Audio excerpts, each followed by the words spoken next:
Good morning, everyone. I'm Dexter Gravel, and welcome back to more Final Fantasy XIV. What I'm looking to start with today, and for the next few episodes at the very least, is completing all of the level 60 to 70 quests for all of the crafters. I don't know how many I'll be able to get into for this one video, but I do know that I have the entire day to record, and I wanted to get as much done as possible at least for today. So, got a lot to cover. Let's get started. And to that end, what I wanted to start with today was the Blacksmith, because I figured it's basically the backbone of the entire place here. So, Brinthale, what do we have for today? A missive from the far east. Forge Master Brinthale's eyes glisten with glee. Why? What'd you find? Dexter, ain't today shaping up to be a mighty fine day. First, I got a promising letter from a potential recruit from the far east. Not long after you show up. I think that's what he was trying to say. I should pronounce that properly. I know. I couldn't believe it myself when I learned that someone from the beyond the 5 seas wanted to take up an apprenticeship at our humble establishment. Really? All the way from the east to go here. But sure as day, that's what it says in this here paper. Okay. Forge Master Brinthale, I'm writing to you today to express my desire to learn more about your guild and the blacksmithing techniques you employ. I am currently preparing to depart for Limsa Lominsa and should be arriving shortly after this reaches you. Sweet. On second thought, perhaps promising wasn't the right word. He don't expressly state he's looking to join or even give us a name, for that matter. Well, at least they're enthusiastic, bugger, which is a lot more than can be said about half the crew at the moment. We've been a bit short-handed, so everyone's been working from sunup to sundown. They're dead on their feet, Dexter. That's why I'll be sending you to escort our mysterious new recruit back here. Oh, I know. The letter ain't much to go on.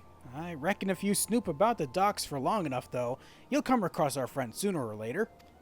I certainly hope so. Let's go see if we can meet who this prospective recruit is. I almost said something entirely different. Not sure what I was trying to say. Oh, for some reason I thought we were going to be actually going over to where the Arcanist Guild is, because I thought where the ferry docks are, but apparently we're actually going over towards the Fisherman's Guild first? Okay, so oh, there they are. Okay, yeah, I thought they were over by the ferry docks, but I guess they were over by the other ships. Hello, flustered fellow. Are you related to this at all? She attacked me! The bloody woman attacked me! I didn't do anything, I swear! Excuse me? Why would this young lady try to attack you? Doesn't seem like she has much reason to. What in the seven hells is wrong with these two? Good question. I'd like to get to the bottom of this. Ma'am? Why is he blaming you for attacking him?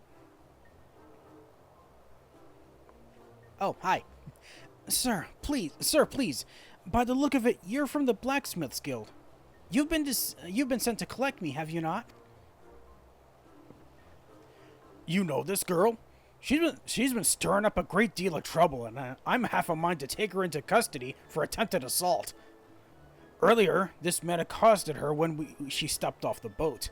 Rather than telling him to bugger off or approach a nearby officer for help, however, she responded by pulling out a sword and slashing wildly at him. Oh, that would explain why he feels like he's being attacked. Because he actually was attacked. Luckily, I was close enough to intervene and prevent anyone from coming to harm. I've been questioning them since, but I haven't been able to get a peep out of the girl, and this fool beside her won't stop spouting lies.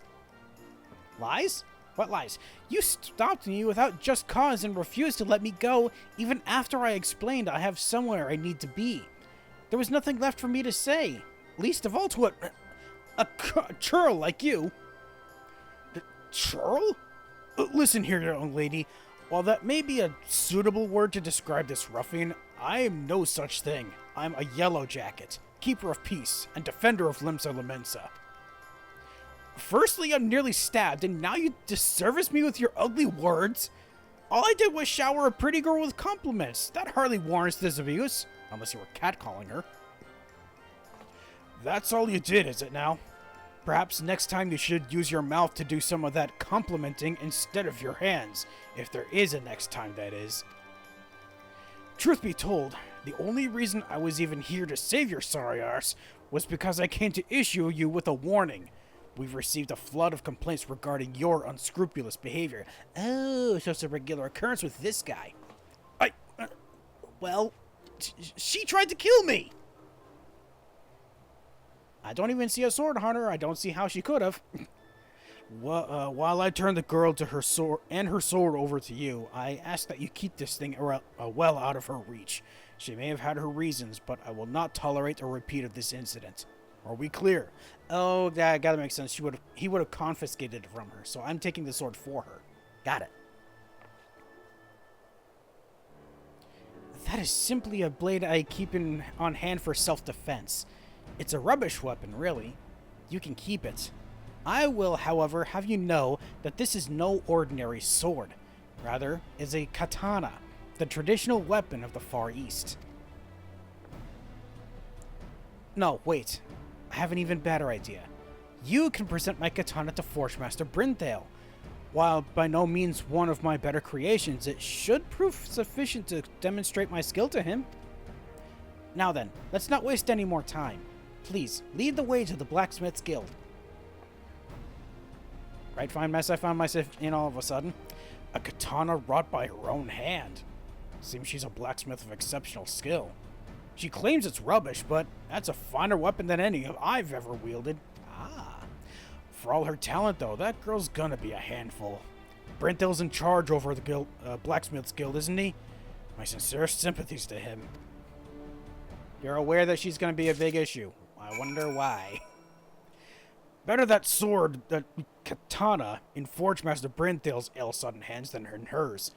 While you see that she is escorted to the Blacksmith's Guild, I'll be taking this fool back with me. So you're a recurring issue as well, huh? Since when is it a crime to talk to someone? Besides, it's not as though I approached her with any less than noble intentions. Honest! I don't know, the fact that you're giving her such compliments without, and feels like she had to attack you as a result, I'm not so sure about that. I'm only just... How did I only just not realize? I've been saying it Brinthale this whole time, haven't I? There is no N in there. What is wrong with me? Excuse me, Brinthale? I have something for you? Didn't manage to find him, did you? It was a bit of a long shot to begin with, I suppose. Huh? You've something you want to show me? Why, yes, I have an unadorned katana. A katana of self-defense forged by a strong-willed Far Eastern girl you encountered at the Lominsa ferry docks.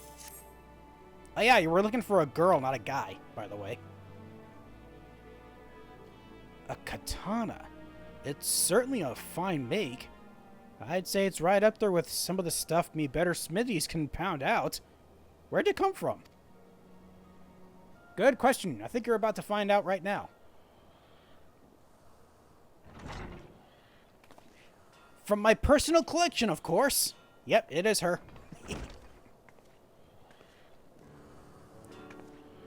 Apologies, I lost sight of Dexter on my way here. Oh, I didn't realize that we lost track of you. I thought you were coming with me the whole time. Please, allow me to introduce myself. I am Sekka, aspiring swordsmith from Kugane. Forgemaster Brinthale, it is an honor to finally meet you in person. As stated in my letter, I have come to Eorzea that I might be placed under your tutelage. Not to be rude or anything, but you say you're looking for someone looking to become a swordsmith? Why come all this way? Surely there are places where you're from better suited to honing your talents. Is there not? A certain someone has banned me from taking up the hammer at any of the local forges. While I'm certain the thought of doing so would deal a crushing blow to my career, it's only served to strengthen my resolve. So, you're looking to join our guild then? Not quite. I would like to simply study here. I believe learning the techniques you employed and applying them to my craft will allow me to expand my repertoire and evolve as a swordsmith. Lass, you can't simply waltz in here, take all your secrets, then waltz right back out without giving us something in return. But sir, you must understand, I simply cannot become a permanent member of your guild. Why was I... I don't even know why I was... Please, can you make an exception just this once? I did not travel the high seas to leave here empty-handed. Surely there must be a way. you're not making this easy. I suppose we could make a trade of sorts. Were you to share something, some smithing techniques with us in exchange for your studies here? Oh, an exchange of techniques? Yes, I'd be more than happy to agree to that. Now that it's settled, I shall be taking my leave to search for accommodation. Forge Master Berthale, Dexter, until we meet again. Did I even introduce myself to her? How'd she know my name already? Unless my reputation precedes me that much, even all the way to the east. I mean, I do for other reasons, but not for smithing. Well, wasn't that something? A little bit.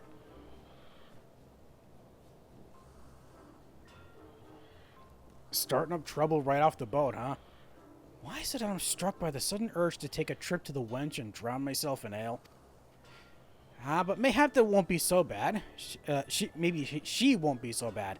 We simply got off on the wrong foot, is all. Or at least, I hope so. Let's see if that's the case. Oh! I just realized I got another one of those, forging scripts, right? The next blacksmith quest will be available from Berthale upon reaching level 63. The requirements for undertaking subsequent quests can be viewed in your journal. Alright. Just like all the other class quests. In this case, I can go directly to the next one, which is The Client is King. Forge Master Berthale stares at you like a shipwrecked man who has just spotted land. Dexter, it's been absolute hell ever since that thrice-damned shrew you dragged back from the docks set up shop at our guild. Already causing issues? From the crack of dawn to sundown, she prowls the floors, looking to find fault with every one of my Smitty's work. I've warned her 1,000 times over that such disparaging remarks will not be tolerated. But will she listen? No. Instead, she'll storm off in a huff, then return with even more bitter words on her tongue. Please, you gotta go and talk some sense into her. She's like to be at the anchor yard, where she always goes to cool down. Aha. Causing issues right off the boat and causing issues at the guild already. That's...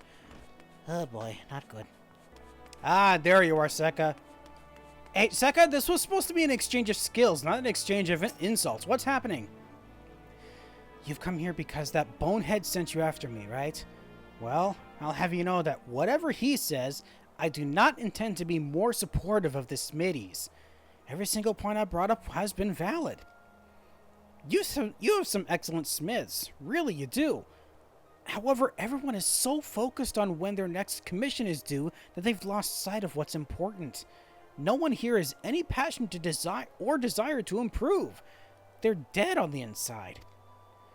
In Hingashi, swordsmiths are taught to strive for excellence, to push boundaries. We dedicate our lives to seeking that each weapon we make surpasses the last. Katana are the favored weapon of the samurai, warriors who stake their lives on protecting the peace of our lands. Only the finest of blades are worthy of being wielded by these men and women. It's for this reason swordsmiths dedicate their entire lives to growth and perfecting their art. I thought all artisans engaged in metalworking were similarly devoted to their craft. Observing how your guild is run, however, has made me realize I was wrong. Forge Master Berthale would have his most gifted craftsmen carry out the most mundane tasks, also that you might fulfill customer orders. I traveled here from Kugane because everyone is of the opinion that this is one of the best blacksmith guilds. Truthfully, I'm disappointed. Your organization is so stagnant. Surely you must see into it. Ooh, every day we improve with these mundane tasks, or we're a guild and the customers are priority. I feel like with the was it the whole thing with the guild? Wow. It's been so long since I've done the crafter quests, I don't remember which one of these is more true than the other. Because we technically did need to do both, but... oh, wait, no. This first one makes more sense, because that's exactly what I was trying to do. I remember that now. Pardon me. No, this is all wrong. Blacksmiths can't refine their skills by mindlessly repeating the same tasks day in and day out. Our guild needs to change. Or your guild needs to change. And I'm going to prove it to you. Uh-oh. What are you going to do? Oh, guess we got to find out. Oh, before I forget, I completely forgot to look at the item that I got. The script that I got was before. The commercial engineering manual. Oh. Effective halves at level 70 and above. Every one of my crafters is level 72 or higher, so these manuals are not going to be that effective at all. Oh boy. Well, I tried, at least, I guess. Wait, no, I didn't actually try, but good enough. Hey, Brentel, I'm back. I thought I told you to go and smooth things over with her. Instead of returning calm and composed, she storms in here with a murderous gleam in her eye, saying she wants to challenge me guild. It's me against one of yours, she says. You're to assign both of us to the next order you receive, and the smithy who makes the better item is the winner. Uh-oh. So that's what it was all about. But perhaps I'm taking this the wrong way. Or looking at this the wrong way. This is the perfect opportunity for us. For you to put her in her place. Yes. If you were to win this for us, she'll have no choice but to back down. And as luck would have it, the latest order that came to us is from two people you know personally. I know them. They're from down at the Winch, waiting to discuss the details of what they'd have you make. Sekka's already gone ahead, so I'd hurry if I were you. Oh, people we know. Is it the same people who were part of the Smith and Armor requests from before? We're gonna find out soon. Alright, so where are my clients? Oh, aha! Yes, I remember, from the previous Blacksmith quest. Hello! Been a while. Master Gravel, what a wonderful coincidence it is to see you here. You're looking well. So are you, both of you, honestly. Dexter, to think that Master Berthale would send you of all people to us. Why, today must be our lucky day. This is the first true break I've been afforded since being promoted to apprentice squire, and I decided to come here to thank your guildmaster in person for his services. But that's not all. Lately, each new mission I'm dispatched on takes me further from the city than the last, and I'm forced to leave Fremendane on his own for extended periods of time. He, however, has not a weapon with him to defend himself in my absence. As such, I would have a sword forged for him. Aha! What? A contest? While I'm not averse to the idea, this is the first time hearing of it. In fact, the girl you mentioned, Sekka, never came this way. Oh no, did she get lost? Maybe she thought the general request we sent to your guild was enough and was already begun working on a blade?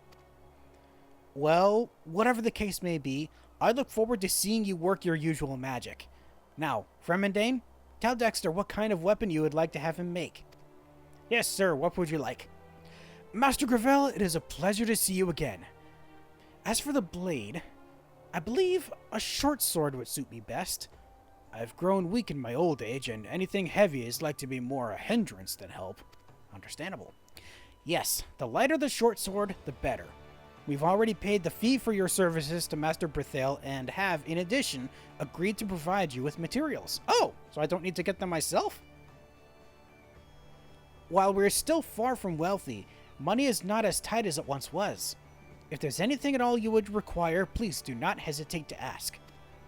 Oh, and since this is a competition, once you're finished, perhaps you should take the blade to the Forge Master Berthale. After you've received his approval, we'll appraise the two weapons side by side. To proceed with the quest, use the materials provided by Loris, and craft a high-quality, feather-light greatsword. Short sword, sorry. Why did I say greatsword? Should your synthesis efforts prove unsuccessful, speak with Loris once more to receive another set of materials. Okay, I didn't need to get my own. Huh. To begin the crafting process, followed by special recipes from the quest. Okay, then class and class quests. Oh, okay, this is new. I won't be in your way while I do this. I'll just be over here. Now, let's see. Crafting log. It would be under class. Yeah, class quest. Oh, okay. So we don't need to go... Oh. Does this mean this whole time I won't need to go foraging for my own materials for any of these quests? Because they'll just provide me with what I need already? Oh. So... I guess hoarding all the items that I currently have in my inventory, thinking I would need them because that's what they did for the level 50 to 60 quests was going to be used here. I guess not. Okay, so I'm supposed to make short sword materials. I'm supposed to be, no, I have short sword materials. I have to make the featherlight greatsword. It has to be high quality. Okay, let's start. So, quality. Okay, so this should be easy enough. I just need to reflect. Get those points up immediately. I probably should have used muscle memory first. Get progress up first. Oh, well, don't worry about that. Innovation! And then a few more touches. I said a few more touches. This is the only touches I've been using so far. So that's nearly... Oh! And... which one should I use? Actually, let's get Tricks of the Trade up. And then I lost Precise Touch. I'll just finish off with By God's Blessing. There we go. And now, just in case, I will Master's Mend. Because I don't know how much more I'm going to need for that. And then, Venerate for the rest of these. Which, Groundwork. Yeah, they gave me a lot of points. And finish with a Basic Synthesis. Ha ha ha! Well done! Well done, me. I made the Featherlight Greatsword. And, oh, wait, I need to deliver them to Berthale. Right. Alright, let's go see what he has to say. You know what? I'm just realizing. They said that Sekka never showed up to talk to her, so I wonder if she is gonna assume what they need without asking what the customer wanted. So she's not gonna make what he needs. Ooh. Ooh, that's gonna be very interesting. Forge Master Berthale, I have something to show you. Did you finish? It better be nothing less than perfect, Dexter. If we lose this, she'll become even more intolerable, and we're as good as doomed. No worries, I have this to show you. A sword so lightweight, even the Elder Steward Fremendane can wield it with relative ease. Here you go. Aye, this is as fine a short sword as any I've seen. Real light and easy to handle. The girl hasn't a cat in hell's chance to win in this. Now, let's bring her and our clients in, shall we?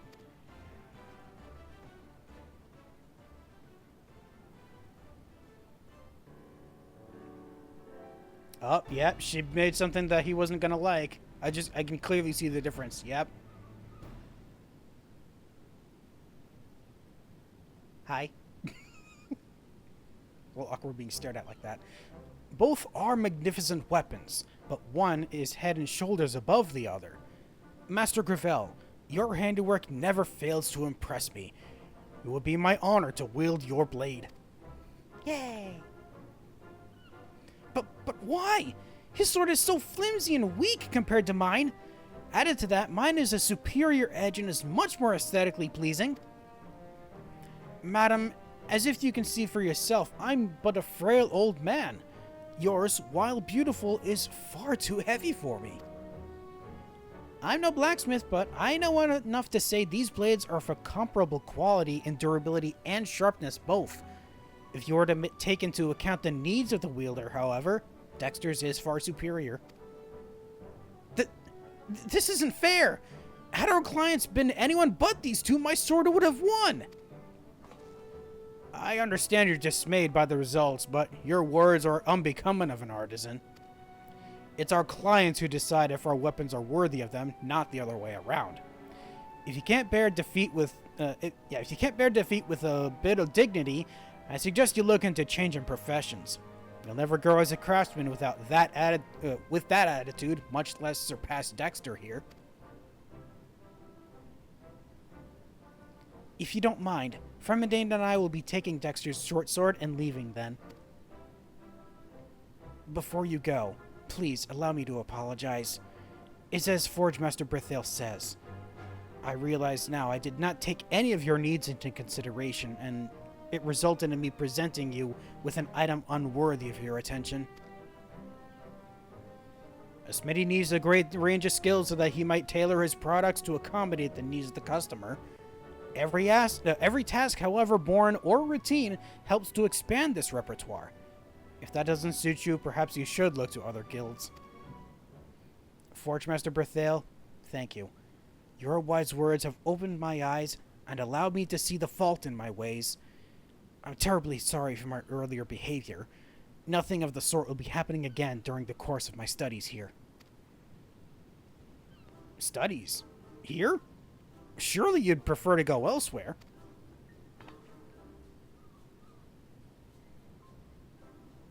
Why are you staring at me like that? Not at all.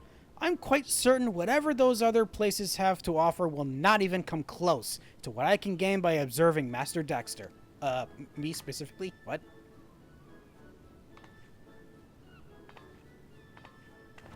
Okay. By what terrible stroke of fate did she end up at our guild? I thought for sure she'd leave her after losing to you. Well, we tried. She certainly is a spirited girl. While her determination to succeed is her greatest strength, it's also currently her greatest weakness. Perhaps if she were to learn to be more receptive to what others had to say, that could change. You don't think so?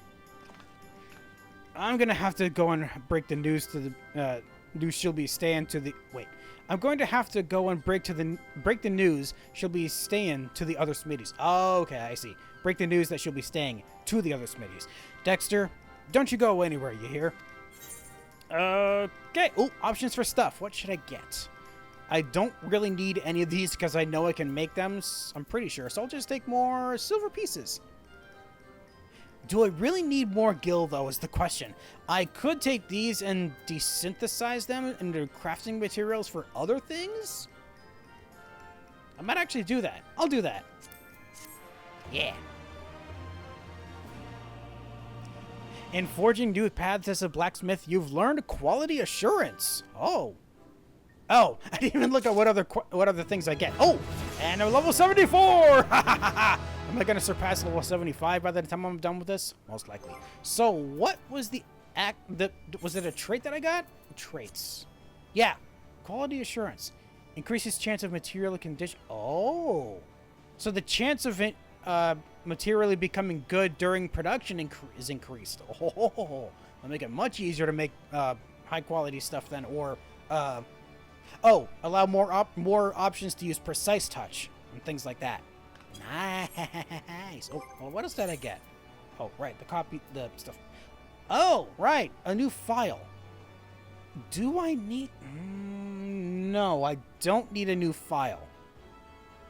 I know... Ooh, that's something I didn't consider, is getting better equipment for the level 70 equipment for the crafters yet. I don't know where... Oh, I know that went with the level 60 ones. I found those were available in Idleshire. Where would they be for here? I'll have to look into that. But for now, actually, I'm just going to desynthesize these real quick to see what I get from them, because I don't need them. And I get some more high steel ingots. I know I have a couple of those already in my inventory. Good on those. And then the coatee gets me... It's called Ruby Cotton. I think it's going to give me... Oh, it got me Gyuki leather. Aha. That could be useful for some other things for later, I think. Alrighty. Berthale, what is next? Blood ties. Forgemaster Berthale has a twinkle in his eye that suggests he would like to make yet another request of you. Dexter, thanks to you winning that competition, Sekka has become surprisingly bearable of late, and things have been oddly peaceful. That's not to say, however, that you can rest on your oars just yet. Not too soon before you arrived, we received a rather peculiar request. It's from a man in Kugane named Shinto. He's asking that our best smithy forge him a weapon. Seems pretty standard, right? Well, it's not. It came with one very interesting condition. He's asked that we not mention a word of this to Sekka. Sounds like this is the person Sekka was trying to avoid. Curious, ain't it? Why does he want to remain anonymous?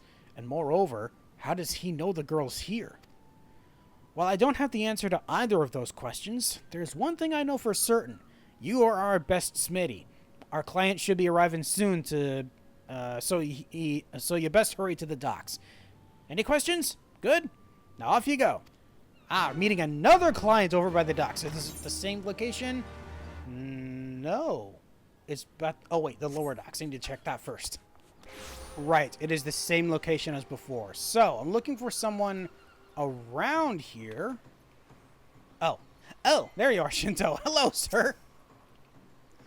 You must be the blacksmith Forge Master Berthel promised me. Thank you for coming. Before I make an official request of you, however, please answer me this. Have you ever made a katana before? Ooh, have I? Yes, I actually have. Excellent. Then you're a man with experience and one which I can confidently entrust with this. Are you giving me parts to make one? What you hold in your hands is a hunk of rusted iron. I'd like for you to forge a heavy uchi-katana using this. Testing my skills with some inferior materials, I take it? Ah, yes, the look of a skeptic. You don't think it's a worthwhile endeavor. I agree it's far from ideal. Had my savings not been lost to unexpected expenses on the way, perhaps I would have been able to provide you with better metal to work with, but alas, this is all I can currently offer. That said, I do not think it by means an impossible task, especially not for one of your purported talent. If you find yourself struggling, however, feel free to appeal to your colleagues for assistance. From what I understand, one of them is quite knowledgeable in the art of making katana. Be advised, however, not to mention my name should you choose to receive advice from this particular individual. Oh, so I do need to talk to Sekka about this. Okay, so where is she? At the anchor yard. Same place as before, right? Hey, Sekka! Fancy meeting you here. I wasn't expecting you to actually be here. So, someone wanted me to show this to you before I actually make something out of it? Dexter, what brings you here? A piece of iron, apparently. A brittle lump of iron bestowed upon you by your client, Shinto, with which you were expected to forge a katana. Why do we get the feeling that if I give this to her, she's going to recognize it? I don't know if it's because it's maybe material that he took from Kugane or not. Guess we'll find out. You've been tasked with forging an uchi-katana from this rubbish? Even the realm's greatest masters would struggle to do so with iron this poor. What idiot would ask such an outrageous thing of you? Yes, I'm going to keep the identity a secret. They asked me to, I won't say anything. If the client has asked that you protect their identity, I suppose you must oblige their wishes. Still, this is absurd. There are so many impurities in this metal that any blade forged from it would be extremely brittle. Should the katana shatter during battle, the wielder's life would be forfeit. To preserve what little durability is present in this brittle hunks, we must refrain from folding the metal too many times. As such, you best make a heavy uchi-katana. While the rust appears to be overwhelming, I think we have enough workable iron to make a full blade. Take half. I'll hold on to the rest in case we need to try again. Aha, good idea. So that's what they want me to do. Now I need to synthesize the katana, which I'm assuming, yep, it's right here. Heavy katana. Heavy uchi-katana. Alright, so first of all, you know what? I could just muscle memory right now. There we go. And now innovate. Basic. Standard. Advanced. That was barely even half of what I needed. Okay, good to know. But I can easily do another one. Another pass. Here we go. Another basic. Ooh, I can precise now. Ha ha ha ha. Nice, that finished it. Okay, so I should have enough points if I venerate. And then, oh, I'll have plenty if I groundwork. There we go. Ha ha ha ha. Oh, okay, I was going to say, did they have to, yes, they specified it have to be heavy. Okay, high quality. All right, let's go hand it off and see what he thinks. Pardon me, sir, I have something very heavy to show you.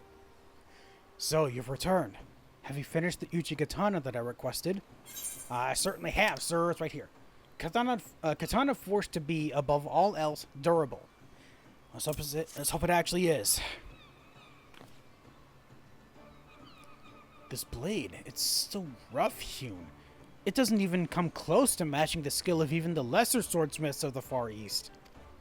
Or, at least that's what I would say had I provided you with decent materials to work with. As it stands, the fact that you managed to craft a working Uchigatana from the iron I gave you shows me you're an artisan of surpassing skill. I've witnessed firsthand that your reputation is well-founded. Tell Master Berthale I'm satisfied with your performance. Yay! I did good. Okay, let's go return and see what he has to say about the whole thing. Hello, Berthale. Oh, Sekka's here already. Hello. Please, sir, I'll do anything you assign me without any complaints this time, I promise. Uh-oh. Having issues already? Something up, Brinthale? Brithale? Got so used to saying Brinthale. Hi? Is there an issue? Thank the builder you're here. The bloody girl won't stop. She's been chasing me around the shop all day saying, please, sir, give me more work. Or, please, sir, I need to practice if I'm ever going to become as good as Dexter. It's driving me mad. Well, I'm here now. I believe I may have a solution to that. Says who? Aha, Shinto. Dexter, thank you for humoring my earlier request. Blacksmiths who are as talented and professional as you are hard to come by. But before that, Forgemaster Berthale, I believe we've not yet had the pleasure to meet in person. I am Shinto, master of Kogane's largest swordsmith forge. Aha! I knew it! Fuck! I was not expecting this one, though. Father? What are you doing here? I'm here to take you home. Time and time again, I've told you that you will never be good enough to become my apprentice. Sekka, you must clear your head of these foolish notions. We'll be going now. You've caused these people and me enough trouble as it is. Hey, no, hold on. While I'm not normally one to involve myself in such things, I think you're being a bit too hard on your daughter. Shouldn't you be supporting her dreams instead of tearing them down? She simply does not have what it takes to become a swordsmith. It's time she realized this and looked to pursuing something better suited to her talents. Or lack thereof. Hey, hold on. Sekka, I presume you saw Dexter's Uchigatana? While made from a heap of rusted scrap, it demonstrates a skill that far exceeds anything I've seen from you. And to think the man who does not even have a fraction of the knowledge that you do. A decade's worth of practice has amounted to nothing. Ooh. I mean, it is true I was doing this for a lot less time, but still. For you to lecture your daughter on her behalf is one thing, but I will not have you putting her down and why can't I talk straight? I will not have you putting. Why is it so difficult for me to talk with what he's trying to say? But I will not have you putting her down and worse, using Dexter to do it. Sekka may still have a ways to go before she's a master, but she's got talent and puts in a great deal of effort. Yeah, even I've seen it. I don't know who it is you think you are, but even if you happen to be the finest swordsmith you have ever lived, it still doesn't give you the right to tell a person to abandon their dreams. Forgemaster. Setting people up for failure with hollow praise may be your way of doing things, but it's not mine. Sekka, come. I will allow you a few days to come to terms with this. Know, however, that should you disobey me again, you shall be disowned. Okay. Well, this went from 0 to 100 real quick. Father or not, great swordsmith or not, I don't see why you'd ever want to be an apprentice to such a sour bastard, man. Would you prefer to study under someone who believed in your potential? I grew up watching him work, pounding, pouring, and heating metal with a single-minded focus. Despite his numerous faults as a person, he's an extraordinary swordsmith, and I hope to one day become as good as him. Alas, if you really feel that strongly about it, we'll help you. The two of us, we may have gotten off on the wrong foot, but it's nothing we can't put right starting now. Together, we'll think of a way to prove to your father that you're worthy of studying under him. Yeah, and I'm here to help. Maybe. You would really do that for me? Thank you. Thank you so very much. Forgemaster Berthale, I must apologize. I was wrong about you. After seeing you stand up to my father, I now know you're rather chivalrous, brave, and kind. Don't shower him too much praise. It'll make him blush. Make me blush, actually. Rather chivalrous, brave, and kind, huh? I suppose she didn't see much in me, didn't see me in such a favorable light before this, then. But on to more important matters. Dexter, let's each take time to think of ways we might assist the girl and reconvene once we do. I can do that in a couple of seconds. Oh, options for stuff. Let's get one for... let's get the pants. I got a shirt before and got some pants this time. In forging new paths as a blacksmith, you've learned manipulation. Now, what is manipulation? Nope, not level 75 yet. So, manipulation, is that an action or a trait? Not a trait, it's an action. So what is this action? Manipulation. Restores 5 points of durability after each step for the next 8 steps. Ooh. Something that allows me to get durability back over time.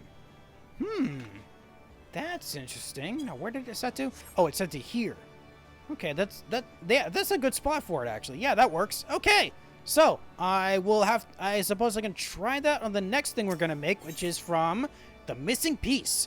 Forgemaster Berthale appears lost in thought. Ah, Dexter, there you are. Since we last met, I've been given a lot of thought as to how we might assist Sekka in winning her father's approval. And there's one thing that strikes me as strange. Oh yeah, what's that? While she's by no means a first-rate artisan, she's also not nearly so bad a smithy as her old man would have us believe. I mean, we saw she's pretty good. The other sword that she made was actually pretty damn good. It just wasn't what the customer was looking for. So why is he trying so hard to convince us she'll never amount to anything? Oh yeah, he did. How did I not realize that? Yeah, she is good. Why would he... Hopefully we're gonna find out. Me intuition tells me he's hiding something, and it's up to you to find out what. Me? Why me? I saw him wandering through West Hawker's Alley earlier. With any luck, he should still be there. Alright, time to go snoop on someone to try to get info. Okay, he's head to the west. Oh, there he is. I didn't think I would be staring directly at him as soon as I came out of this teleport. So you want to know why what'll convince me to Sekka's potential as a swordsmith? You're an odd one. To be so gifted and yet so humble as to treat a mediocre craftsman like my daughter as an equal. To answer your question, nothing will persuade me to take her on as an apprentice. What she lacks is something far more fundamental than skill. While I'm certain Master Berthale sent you here with hopes of learning more than what I just told you, that's all I'm willing to say on the subject. Well, screw you too, for not being able to let me know what is bothering you. Huh, okay. Gotta report this back to Berthale, see what he says. Oh, I almost forgot. Yeah, I got some items. I should probably not... Oh, a Dolmen Iron Lump Hammer. Well, I don't need that either, I don't think. Don't need either of these. So, yep, I'm gonna desynthesize these, see what I get from them. From the Lump Hammer, I get... some beetle glue. Ah, I already had one, now I have two. Nice. And then the Colettes of Crafting. Desynthesize that, and it gets me... Gonna be some cloth, maybe? No. Oh, clear demi material. Heck yeah, I can use that later, or sell that later. So, now that I'm back, Berthale, hi. So it's as I suspected then. It's not the girl's skills Shinto doesn't approve of. His secretiveness is quite curious, though, isn't it? Were it that he didn't care for his daughter, he'd have no qualms about divulging the whole truth. May have his distant demeanor is but a mask. That, however, is a discussion for another day. Now I've been observing how Sekka works for a while now to learn how we might help her improve. From what I've seen, she's got a great deal of talent, but her clunky tools prevent her from displaying the full extent of her skill. Oh, so she can do better, she has better tools. Got it. I believe that her hampered dexterity is the missing fundamental to which Shinto refers. Oh, so she has skill but not this proper dexterity to fully utilize it. It should be an easy thing to fix. All we need to do is provide her with a new set of svelte tools. That said, forging custom-made implements ain't easy. There are only 2 people I trust to do the job right. Me and... Well, Dexter, what do you say? You make her a nice hammer and I'll take care of the rest. Raulf should be able to supply you with what you need. You can find him where he normally is, over at reception. I should be okay. Oh, we need to speak to him first to get the materials. Got it.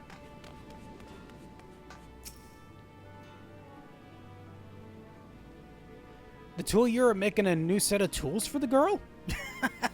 So the bugger does have a chivalrous streak to him. Alright, this should be all you need, but feel free to come back if it's not enough. Oh, I should have plenty from just this. I mean, I should. I hope I do. Let's double check. Oh, wrong one. This one. So, I need to make the custom-made hammer using guild-forged ingot. Let's go. Alright, so... let's focus on quality first. I can bump up progress afterwards. So, reflect. Get some points there already. Oh, precise already. Heck yeah. Okay, and now, innovate for a basic, a standard, and an advance. Nice, 100% already. So I will get points back just to be sure, even though I probably didn't need to. And then I will venerate for 1 groundwork. Might as well use a careful synthesis and end with basic. There we go. Nice, made the custom-made hammer. All right.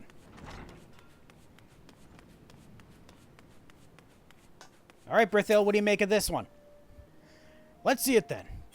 Yes, I shall show you. A remarkably small hammer intended for use on projects requiring extreme delicacy. Oh! Was it that she used too much dexterity then? Because the tool she was using was too big for her? Could that be it?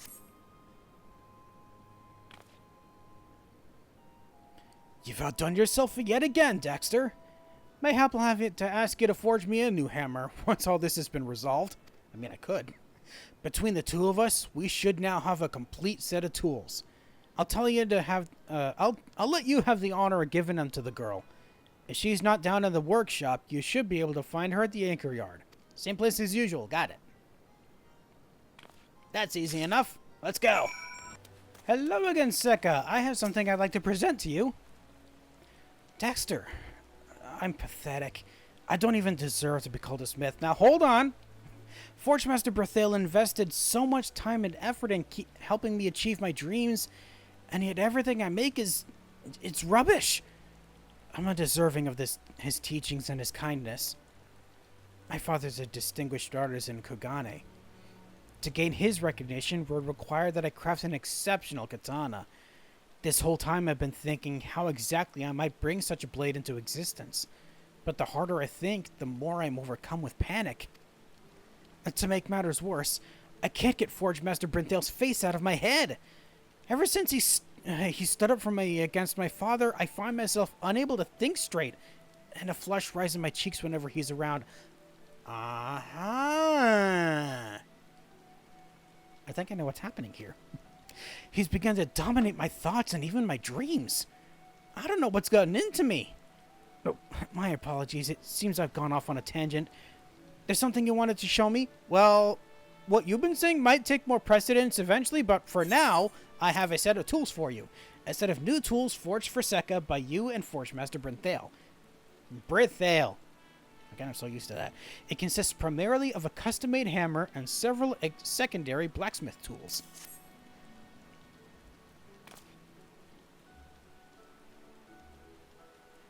Forgemaster Brithil and you made these for me?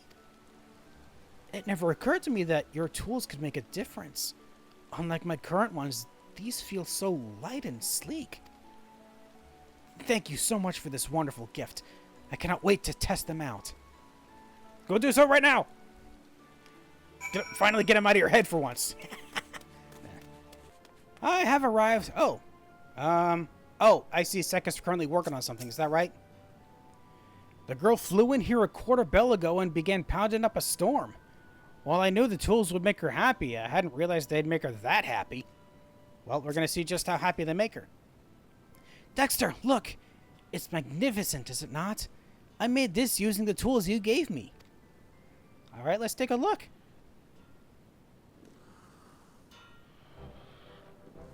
Ooh. Ooh. Has a fun design on the edge. I only used them to put on the finishing touches, but what an astounding difference they've made. They're so much easier to handle than my old ones. Some of the things I used to struggle with now almost feel like second nature. Thank you. To think that you and Forgemaster Berthel cared deeply enough about me to design such a wonderful set of tools for me. Sekka, it seems once again you have gone against my wishes. This katana is abysmal. Did you think crafting this shoddy sword would somehow change my mind? Excuse you?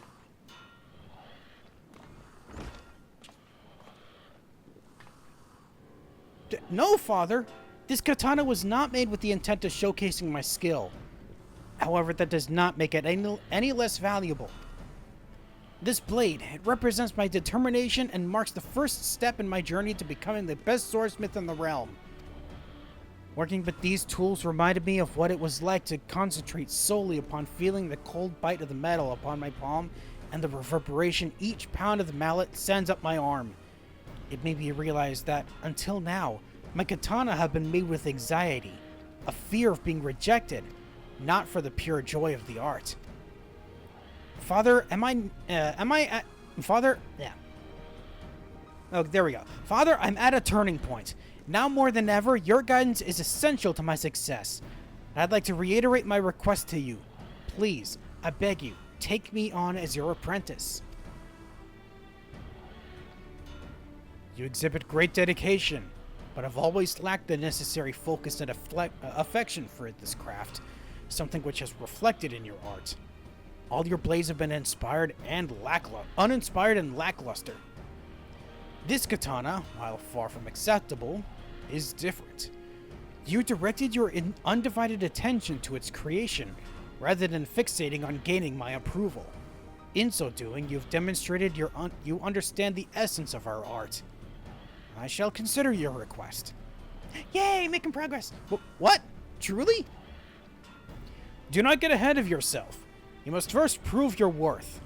I'll have you compete against Dexter. Only if you win against him will I accept you. We shall return to Kugane, and there the two of you shall face off to see who can make the better katana. Keep in mind, Sekka, this will be your last chance. Pardon me, but I don't think I heard you right. You can't mean to say you're planning on stealing away me best smitty and taking him to some distant country for a bloody competition we didn't even agree to? Father, I have no objections to these terms. Dexter, I know it is a lot to ask you, but please, please, please, will you do this for me? Will I? I think yes. Very good. I shall return to Kugane immediately to start on preparations for the impending match. I'll see the three of you there. What? Breadtail's gonna go too? The three of you? Hold on. You don't mean to include me, do you? Who else? A guildmaster is your duty to accompany your protege and see that he performs to the best of his ability. Now then, I believe I have a boat to catch. Until next we meet in Kugane.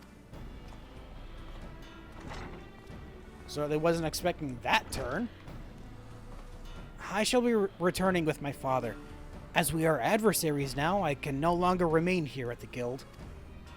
Forgemaster Berthel, Dexter, I suggest you brace yourselves. I shall do everything in my power to win.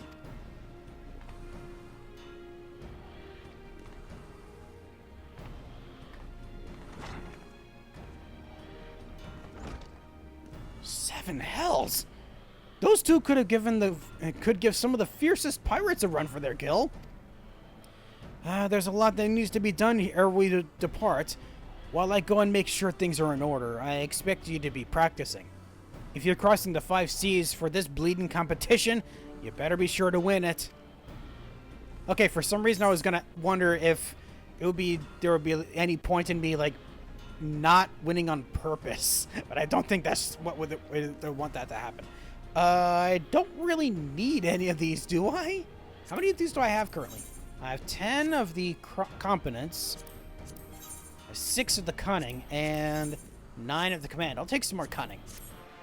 Why not? Well, better get things in order, because we have to go all... Hey! I got to level 75 after all! But first, before we go talk to Berthale again for one last thing, I should get rid of the stuff that I don't need, like this Dome and Steel file. Yeah, I'll just get rid of that. Desynthesize.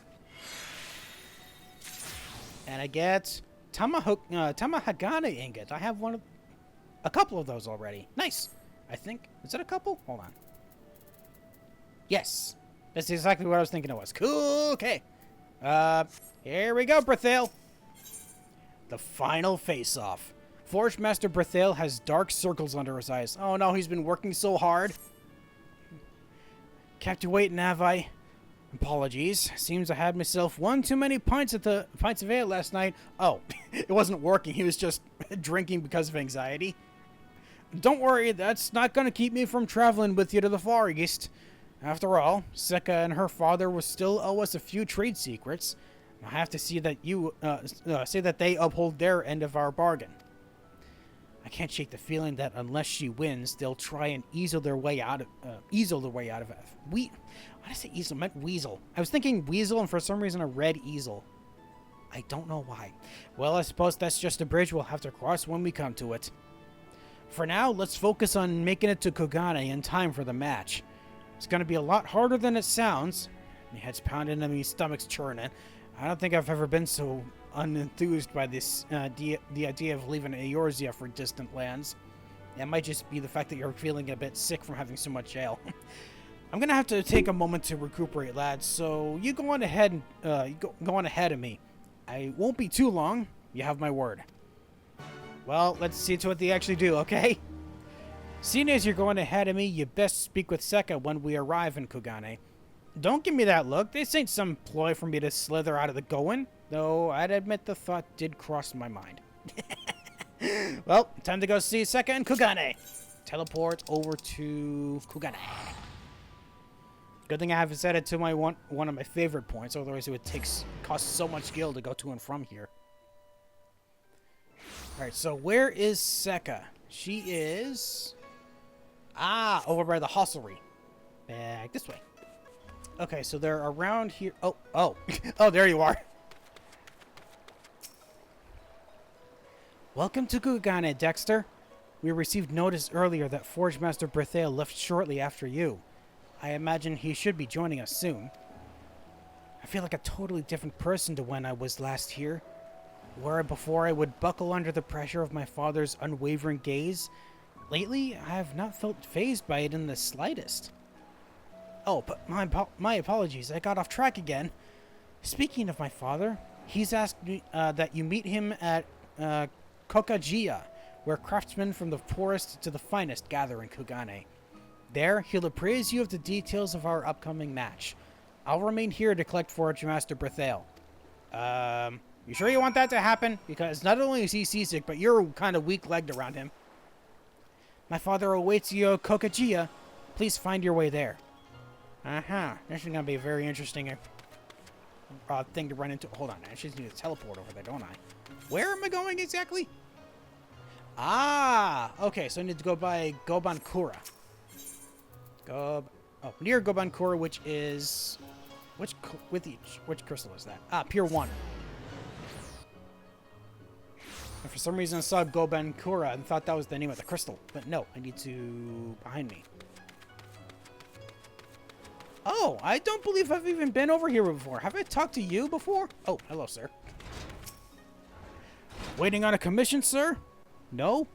You're still welcome to have a look inside, but please don't yelp when the heat gets your face. It distracts the smiths from their work. Oh, so this is like a gigantic... Oh, so it's a gigantic forge. I have not been here before, meaning there's people here I haven't talked to before either. Quality armor can't be forged without first considering the wearer. A master crafts for the patron's purpose, not to satisfy his own.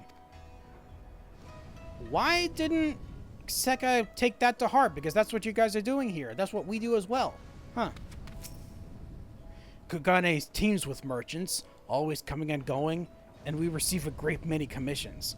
It's my task to see that Kogajia's shelves remain fully stocked with the various materials of our craft. We always need to have a person like that, always making sure we have everything we need. Anyone else here? Whoa. Oh, a water wheel to be able to power all of this. That makes sense. Anyone else to talk to? Nope, just Shinto? Okay. Dexter, you've come. Very good. Now, without any further ado, allow me to explain what it is we would have you do. You and Sekka are each forge an uchigatana. These blades are to be shown to one of the greatest samurai families in Kugane. Their lord is interested in having my forge provide his retainers with katana. Before he officially entrusts me with this task, however, he asks that I provide him with a sample. The two of you will be competing to see which of your uchigatana will be presented before him. Oh, and one last thing. My daughter. She mentioned to me earlier that in exchange for studying at your guild, she promised to share with Master Berthale the techniques we employ here at the Forge. Her skills have grown exponentially under your care, and I have every intention of upholding that agreement. But should you give any less than your best in the contest, and I know full well that what you're capable of, consider our deal broken. Okay, so that would have been an incentive to not intentionally lose. If you have any questions, now will be the time to speak up. No? Excellent. In that case, I suggest you go and join Sekka at Pier 2. Your guildmaster will be arriving shortly. You mean he's not here already? Sekka, far less skittish. Orzia, perhaps... What are you still doing here? Instead of creeping about, I suggest you go and collect your Forge Master. Okay, fine, I won't be creepy anymore. Sorry. I didn't realize I was being creepy! Okay, so I don't think he's here yet. Unless he's arriving right now.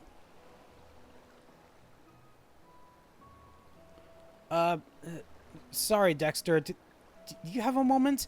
There's something I want to ask before your guildmaster arrives. You see, every time Forge Master Berthale comes near, my heart feels like it'll explode and stop beating at the same time.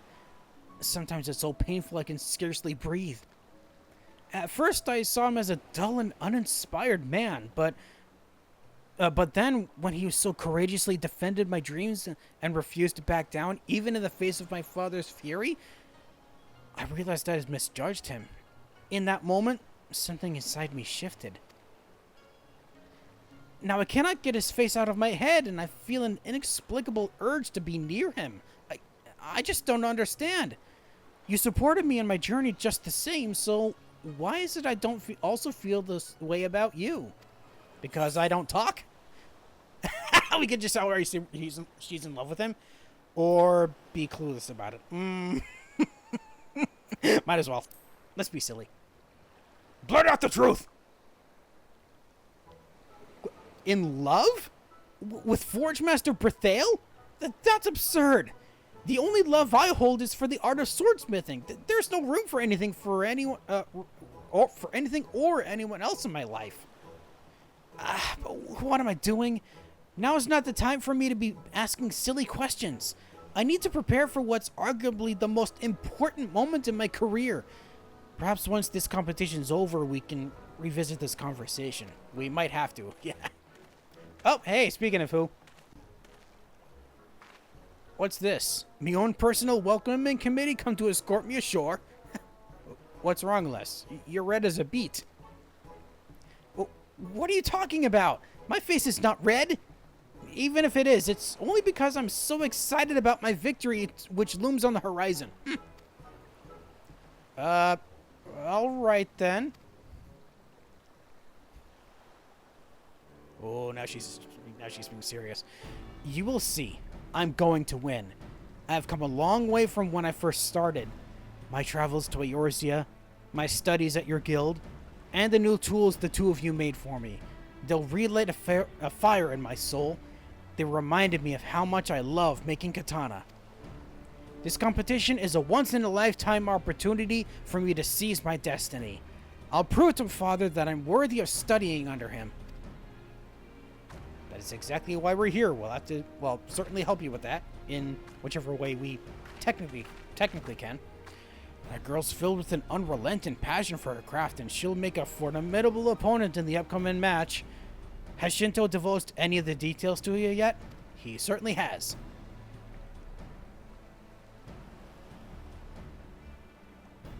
An Uchigatana to be presented to one of the samurai families, huh? Goes without saying that the first thing they'll be looking at is the sharpness of the blade.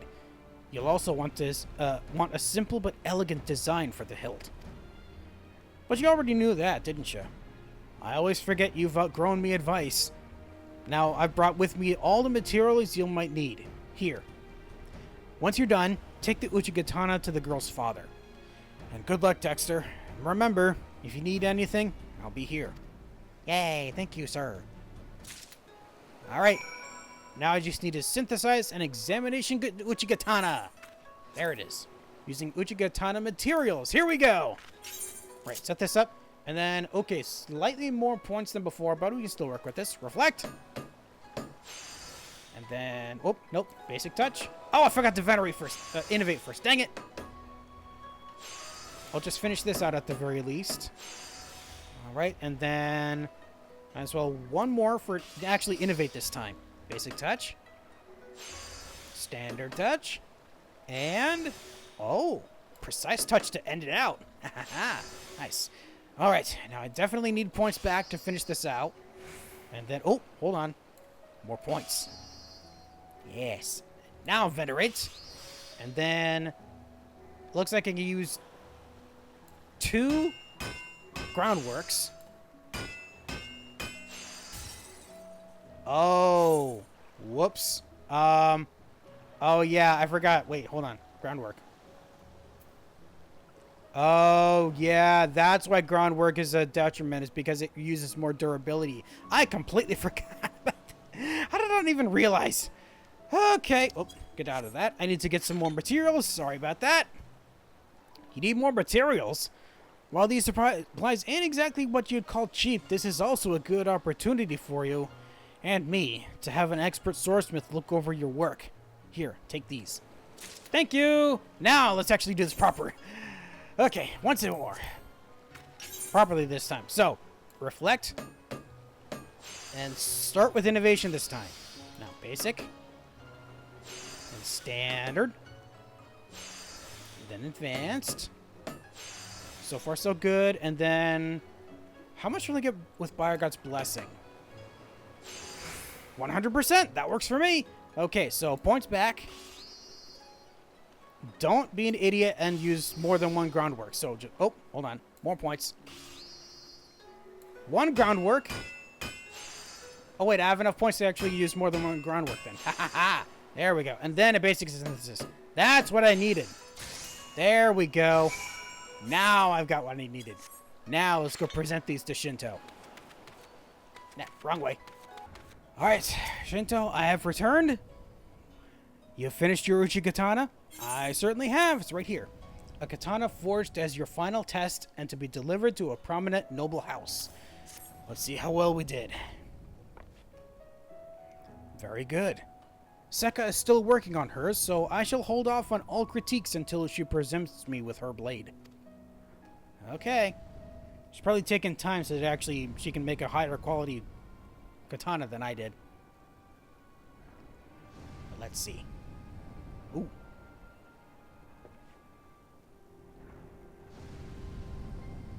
Dang, I made a pretty good one. Or at the very least, very good looking. Doesn't mean it's the best. Dexter, this is beautiful. The radiance of this blade alone might be enough to repel the tides of chaos. In addition to that, it's also sharp. It's so sharp it could even it could cleave even a fine thread of hair in half. Dang, I did pretty good then. The sheath and the hilt have been done to perfection. This blade is fit to be worn at the hip of a great samurai. Thank you for the compliment, but...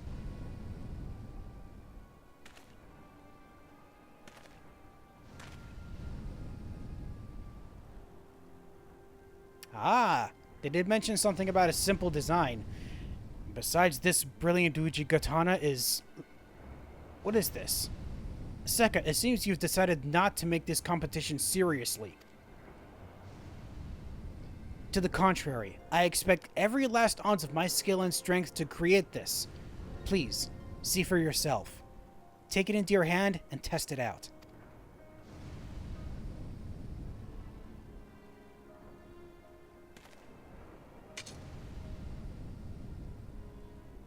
Alright. By the kami! Sekka, explain yourself! Uh-oh, what'd she do? We were asked to make weapons for retainers, but not all of them can use weapons. Heavier blades may cut better, but they'll be useless in the hands of the untrained. These lighter substitutes, however, can be handled even by the clumsiest of servants. Oh, she learned from our first mission together. Even so, the reduced weight has come at the expense of the blade's overall quality. But is that what you're looking for? While you're not wrong in assuming that a great majority of a lord's vassals are not adept at using katana, you were asked to forge a sample sword intended for one of his samurai. It does not take an expert to see that Dexter's blade is far superior to yours, not only in utility, but also aesthetically. This is what I'll be presenting to the samurai house. Oh, okay, so I did win. I will say, however, taking a client's needs and physical limitations into consideration is a necessary part of our craft. Next time, be sure to consult me before jumping to your own conclusions. Oh, so she didn't fully learn. Next time? So that means... Where before you were pounding your hammer in a single-minded desperation to gain my favor, now you're no longer blind. You've shown extraordinary progress as a swordsmith, and I believe you're finally ready to begin your studies under me. Hey, there we go!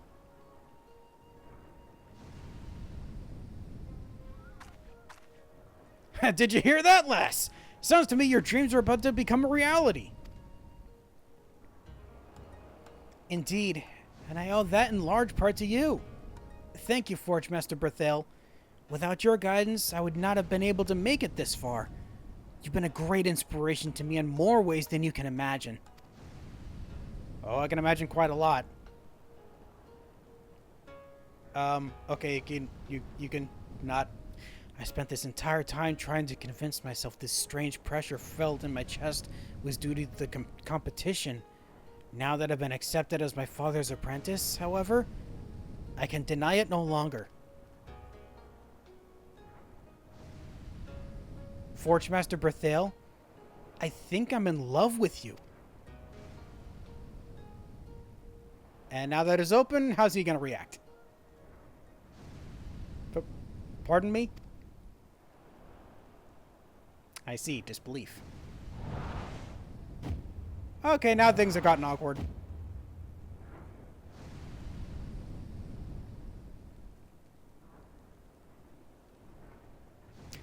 Oh yeah, especially since our father's right here. Uh-oh. Oh. Master Berthel, what exactly is the meaning of this? I thought my daughter was accepted into your guild that you might exchange blacksmithing techniques, not vows. Okay! Oh no! Am I just gonna watch this unfold? My apologies, but something rather pressing just came up and requires my immediate attention. Dexter, I'll see you back at the guild. Yeah, there you go. Better run faster than that, though.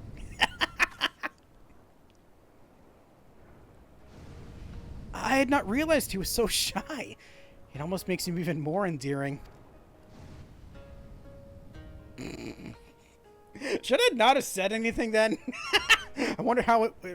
Oh, you know what? She might have come to the same conclusion, honestly. It's so clear to me now. I love him, Dexter. I really, really love him. That... I'm just realizing that makes 2 different quests recently that I've had to do. Wow. Yeah, 2 level 70 quests that have... Was this level 70? Hold on. I feel dumb. Yes. 2 level 70 quests that have to do with characters falling in love. Congratulations, Dexter. You've won the challenge. It seems there's a great deal we can learn from you and your guild. That reminds me.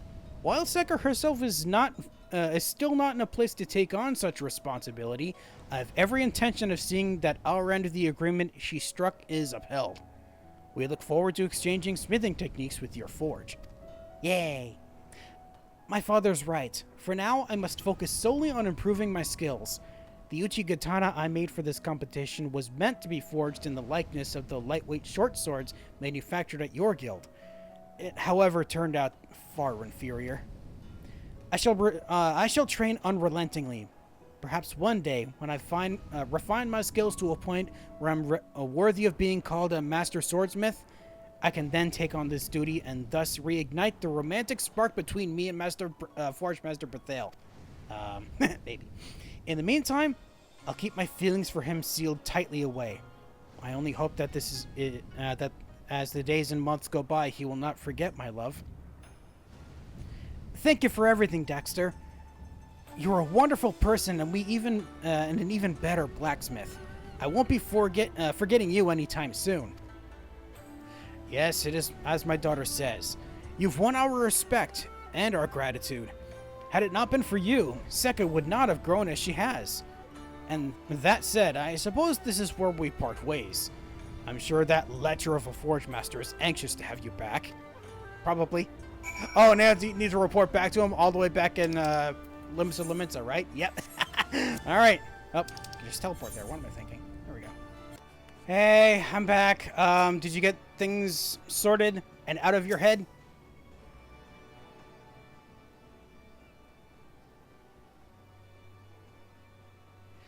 My apologies for having to leave you so abruptly back there, but by the look on the old man's face, I reckon I'd overstayed me welcome. That's why you could imagine me surprised when Raulf walked in with a letter from that very same man. While the whole thing was, of course, peppered with subtle threats, he seemed to be just as enthusiastic about the idea of trading smithing techniques with our guild as I am. Hey, Raulf.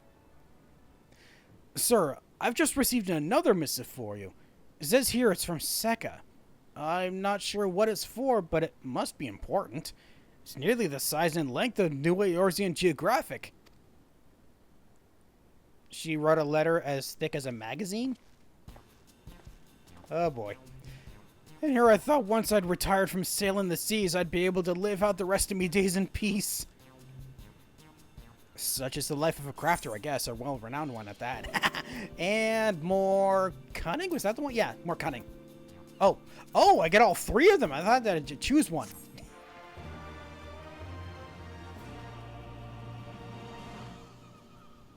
And, yep. That, I believe, marks the last quest. And I've got a new action, Delicate Synthesis. Was that from leveling up or from the quest? I think it was from leveling. Let's see. What did I get exactly? Delicate Synthesis increases... Ooh, progress and quality at the same time. Ooh, fun. Costs 32 to cast. Oh, and it's set to here already. Nice, that works for that. Unless it'd be better if I put it somewhere else, maybe? I'm not entirely sure. I'll figure that out eventually.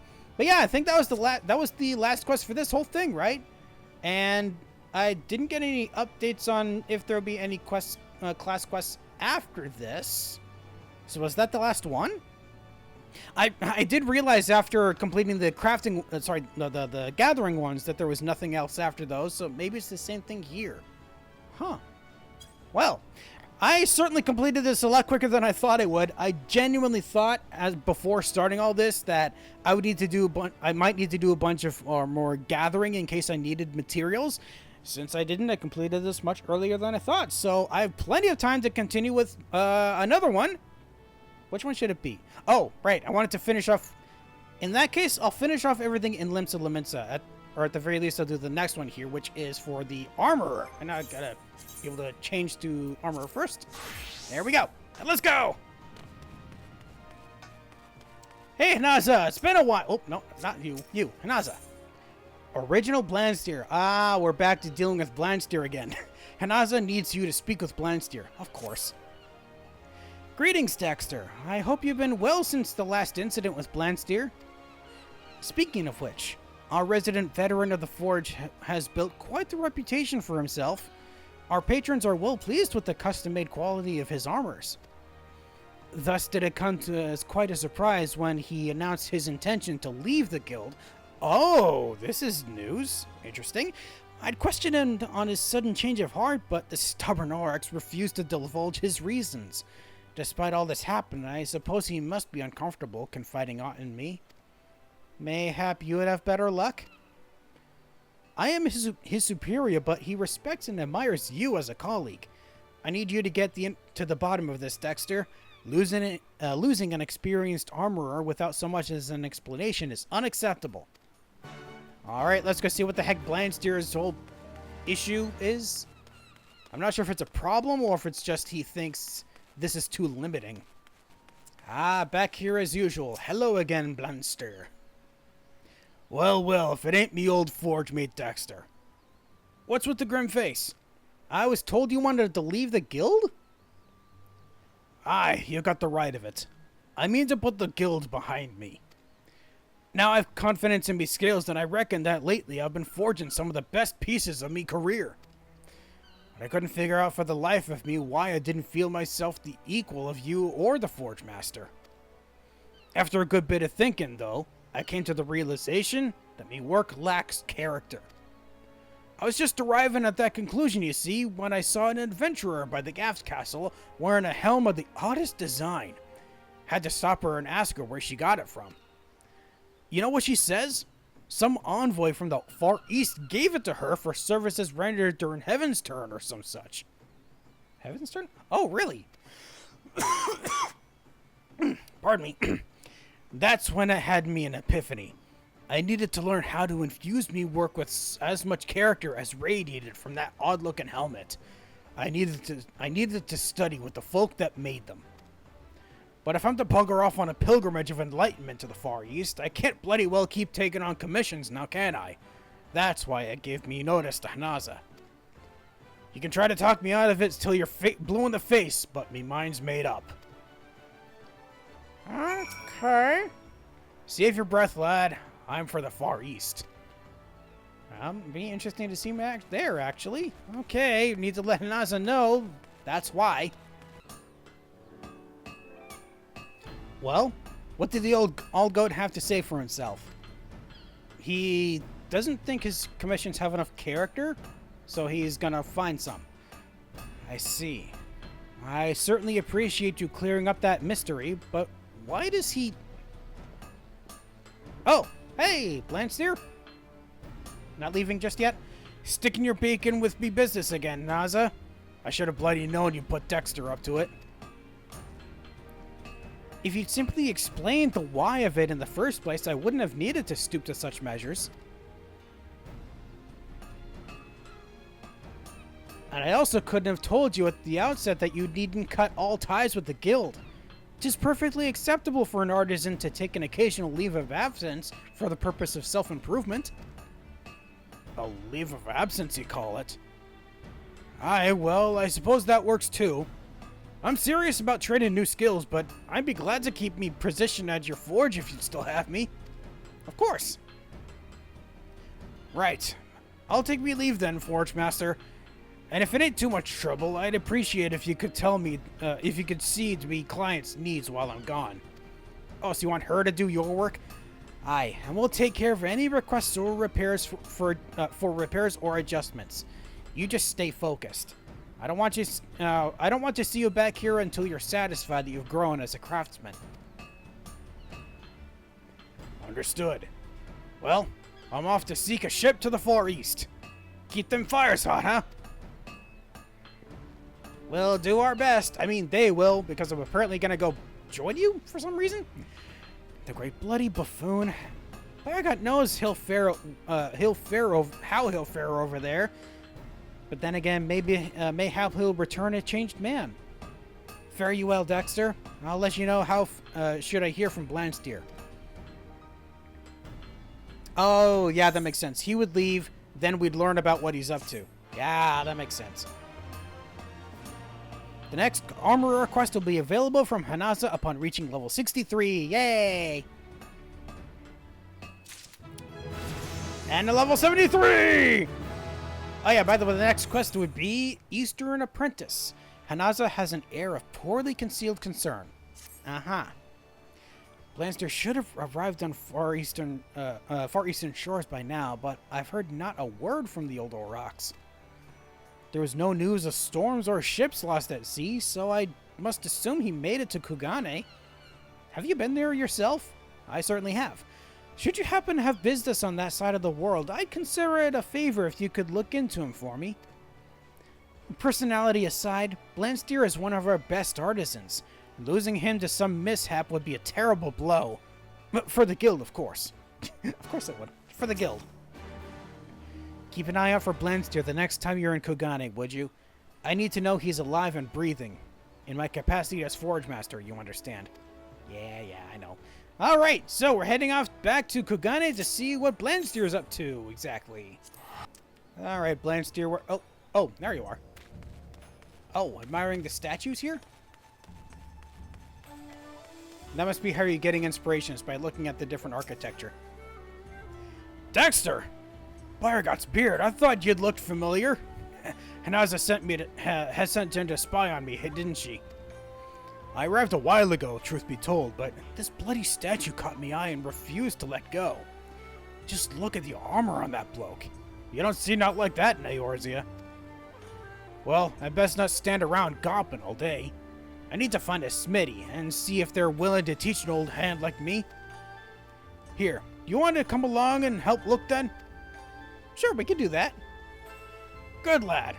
The ship's captain told me there's an artisan's district near Pier 1, so let's try there first. Oh, we're heading back to the same place I was just at. Okay, sure, we can do that. Why not? I get to have an awkward reunion with Shinto again. And there's Sekka already. And there's Shinto. Are we not going to be interacting with them again? The love I hold for Forge Master Brithale is only equaled by my passion for swordsmithing. Regardless of whatever it takes, I shall have him and become the greatest swordsmith to have ever lived. That'll be interesting if anything comes of that. I don't think there will, unfortunately. Ah, Dexter, welcome back. You're doing well. Tell me, how is that lecherous Forge Master of yours doing? Well, I'm not entirely sure, but there's another reason why I'm here. You see this guy walk in?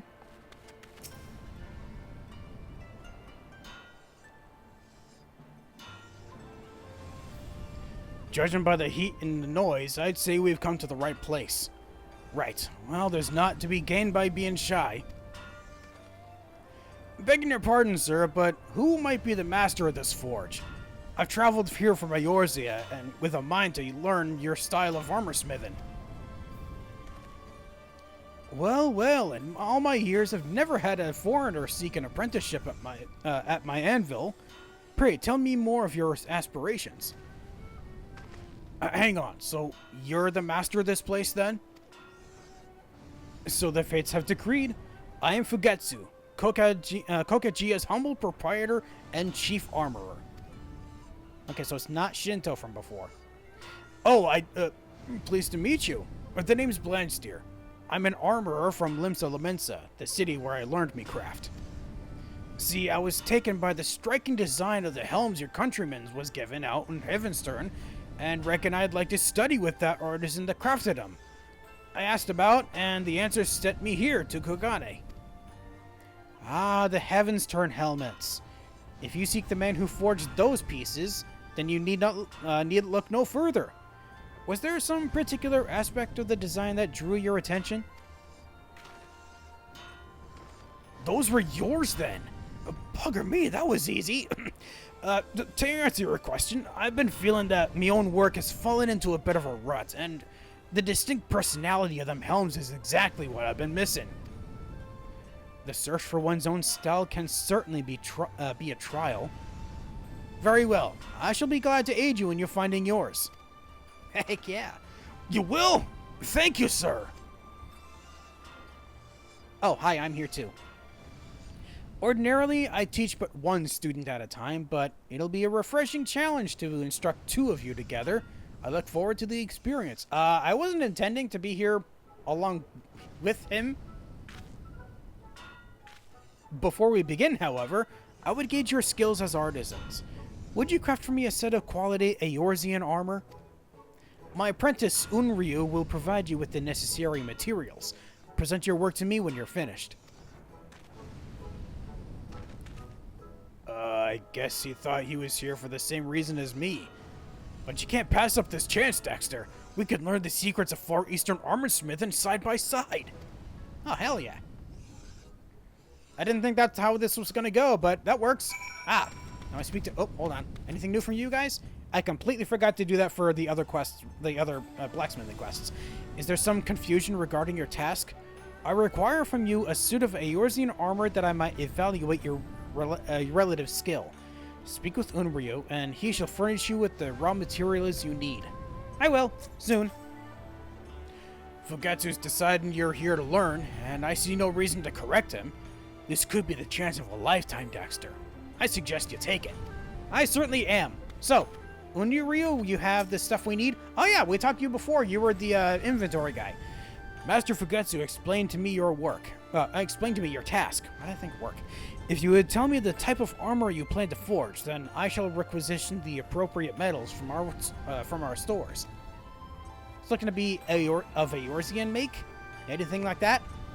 A suit of mail, is it? I believe these materials should suffice, but do not hesitate to request more should you find them lacking. Once the armor is complete, you may present it directly to Master Fugetsu. I pray sincerely for your success. A junior apprentice would be most welcome at the forge. To proceed with the quest, you must use the materials provided by Unryu to craft a high-quality suit of paladin mail. Should you... same as before. Okay. Yep. Alright. Time for forging. Crafting log. Oh, I don't need to do that. I need to go to class. And then paladin mail. Here we go. It needs to be high quality, and I can just do this real easy with reflect. And then innovate. Then a few touches. There we go, that's complete. And might as well get some points back. And then venerate. And I can... Oh, I just need one groundwork to finish it off if I wanted to. Might as well. There we go. Yeah. Alright, it has been forged. Anything new from you now that I've done that? Nope. Okay. Alright, Fugetsu, I have what you asked. I trust our materials were sufficient for the task? I'd say as much, yeah. Here we go. Paladin mail. A titanium alloy breastplate fit for a paladin.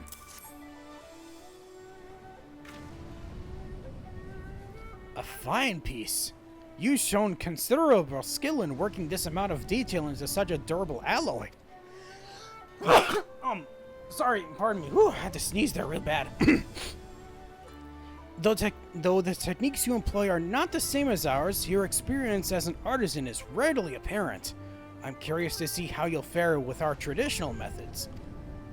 But whilst I'm eager to begin your instruction, I'm afraid an important commission must take precedence. Pray use this time to familiarize yourself with the local materials, and I'll inform you when your lessons are to commence. Okay. Kokagia is in the process of filling a valued commission. I suggest you spend your time learning the peculiarities of our local materials whilst we work to honor our client's request. Got it. So we're just going to be taking a look around then? Is that right? Seems we both managed to impress Master Fugetsu, huh? We got a foot in the door, but you know as well as I do that was the easy part. They do things different over here, and, well, we can't be starting from the bottom. But if that difference is what brings out the character in me crafting, then it'll be worth the climb to the top. Oh, and don't you worry none about Hanaza. I'll be sending her a letter explaining what we're up to. Neither one of us wants to hear her griping that she thought we was dead or something. Certainly not. Look at us, Dexter. Seems only yesterday we was rivals, and now here we are taking on an apprenticeship together. Buyer guy crafts in mysterious ways, huh? Certainly do. Ooh, and options for stuff. I already got the coatee from before, so let's take the gloves of crafting. Quest complete! In apprenticing at a Far East forge, you have learned quality assurance. Now my armorer gets it, although it's not. Oh wait, it was a trait, right? Yeah, it was a trait, so I'd get the action later. All right. First of all, get rid of these things that I don't need. Let's see what I make from this. That gives me more high steel nugget. And the gloves of crafting gets me... Oh, high quality one. Oh, good to know. All right, Blanstyr, what is next? Forging with scales. Blanstyr is eager to begin his first lesson. Well, if it ain't me fellow apprentice. Been keeping busy, been keeping busy. Myself, I've been watching over Master Fugetsu's shoulder as he works, and learning a few scraps of Far Eastern armor crafting. The whole way they approach the craft is different, from the materials they choose to the process of putting the pieces together. Now that Master Fugetsu is finishing up that commission work, he'll be free to instruct us in his methods firsthand. I'll finally be taking me first step towards me goal. By God's beard, me bloody hands are trembling at the thought of it. Right, let's go and learn our first lesson, huh? Sure, we can do that. I reckon Master Fugetsu's ready for us now. I reckon so, are you?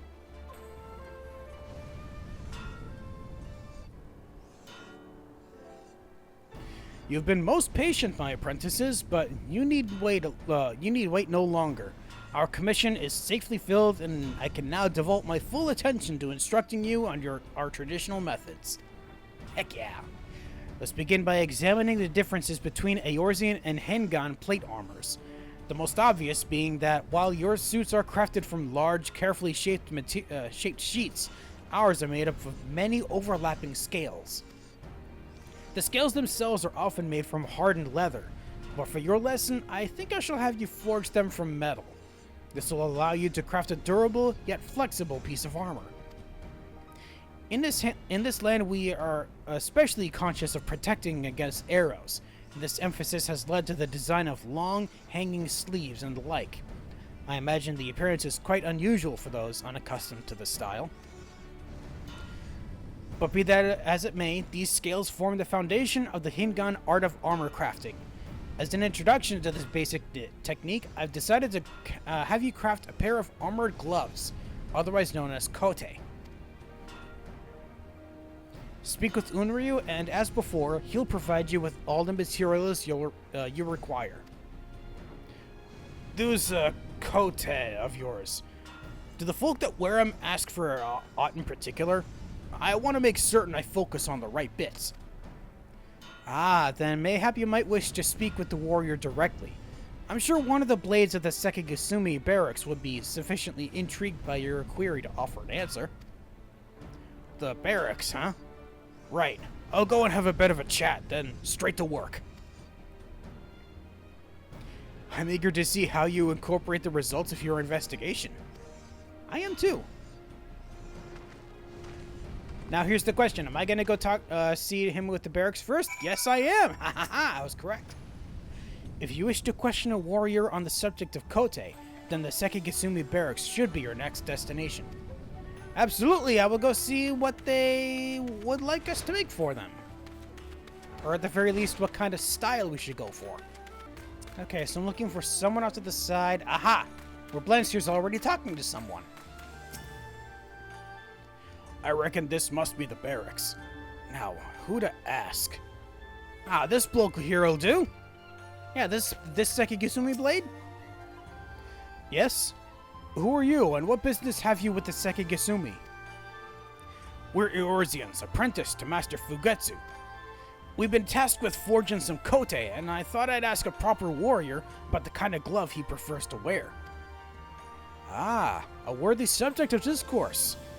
While protection for the hands is paramount, I would say the finest kote must also afford a full range of motion for wielding a blade. One cannot hope to exploit an enemy's fleeting missteps if one's hands are bound as if by blocks of lead. A full range of motion, huh? That's the sort of thing I wanted to hear. Thank you, sir. From the sounds of it, we'll be needing a metal that's both light and durable if we're to achieve the right amount of flexibility and protection. Let's get to working on some basic titanium gloves. I'll craft the other bits and pieces, then we can put them together for our presentation. Ah, so we're going to work together to do this instead of working separately to see how our skills would differ. I see. Alright, back in Speak Cthulhu Ryu. I've returned. Is there anything new now that I'm back? It would seem your investigation bore fruit. I await the results of your toil with great interest. As do me. How are them Kode coming along? You got the materials from Unryo, didn't you? Not yet. I am now. You seek to forge a pair of titanium kote, yes? Blanstyr explained your task to me, and I have prepared everything you'll need. As ever, should you require aught more, do not hesitate to ask. I will not. Alright, oh, one inventory space left. I should be okay, though. I just need to craft one titanium kote. Here we go. Okay, so, first of all, reflect. Then innovate. For a couple of distant touches. Oh, I just realized I could have had precise. Well, still worked out in the end. Alright, venerate. For groundwork. And a basic. There we go. Easy peasy squeezy lemon. Oh, you first. Ah, okay, so nothing new. Alright, so Blanstyr, now that I've made them, we're gonna put them together, right? Are you done with them kote then? Certainly is. Lightweight gauntlets of Far Eastern design forged with titanium for added durability.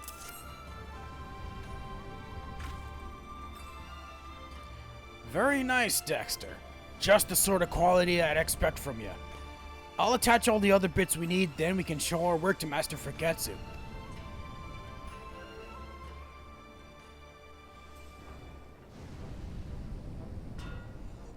It's so weird to see just a mannequin like that standing there.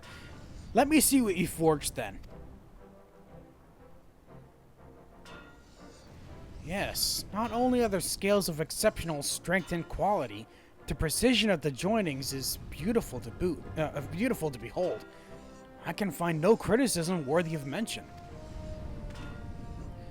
Too heavy and rigid and kote would be like manacles. You show a fine understanding of the importance of freedom of movement on the battlefield. Aye, we simply forged them like that warrior bloke suggested. For veterans like me and Dexter, weren't exactly much of a challenge. I'm starting to wonder if this is really the right path to unlocking me own brand of originality. I want to learn how to make a summit like them Heavenstern helms. Summit distinct and with character. Not to be rude, but I didn't come here to hammer out dull, bloody pieces like this. I understand your urgency, but the individuality you seek can't be developed in a day.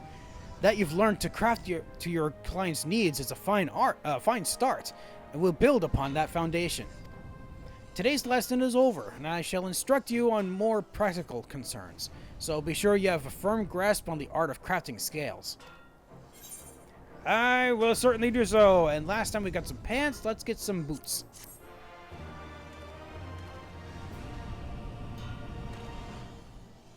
Alright, further now.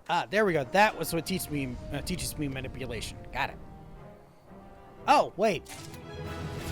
I completely forgot I didn't use manipulation the last time. So let's actually do that. Oh, hold on.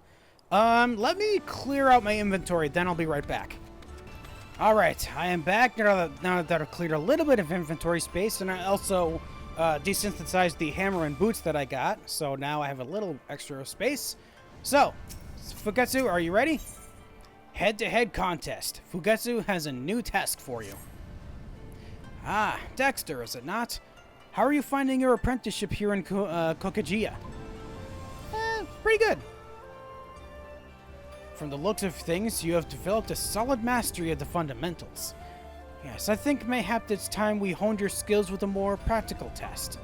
I would have you accompany a commission from me, from one of our patrons. As fortune would have it, one of the samurai families has requested our services. Fulfilling this request shall serve as your next lesson. Is it the same family whose katana I made as well?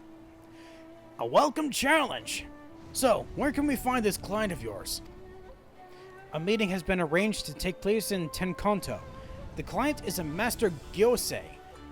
Listen attentively and expend every effort to satisfy his wishes. Oh, pardon me. Consider it done. Come on, Dexter. Let's go and meet with this master gyosei. Alrighty. Master Gyosei will meet you in Tenkanto. I trust this commission will provide a most enlightening experience. I hope so. Let's go see what we have to make for Gyosei. Ah, oh, there you are. Okay. Right in the same place that I saw Blanstyr earlier. This must be the bloke.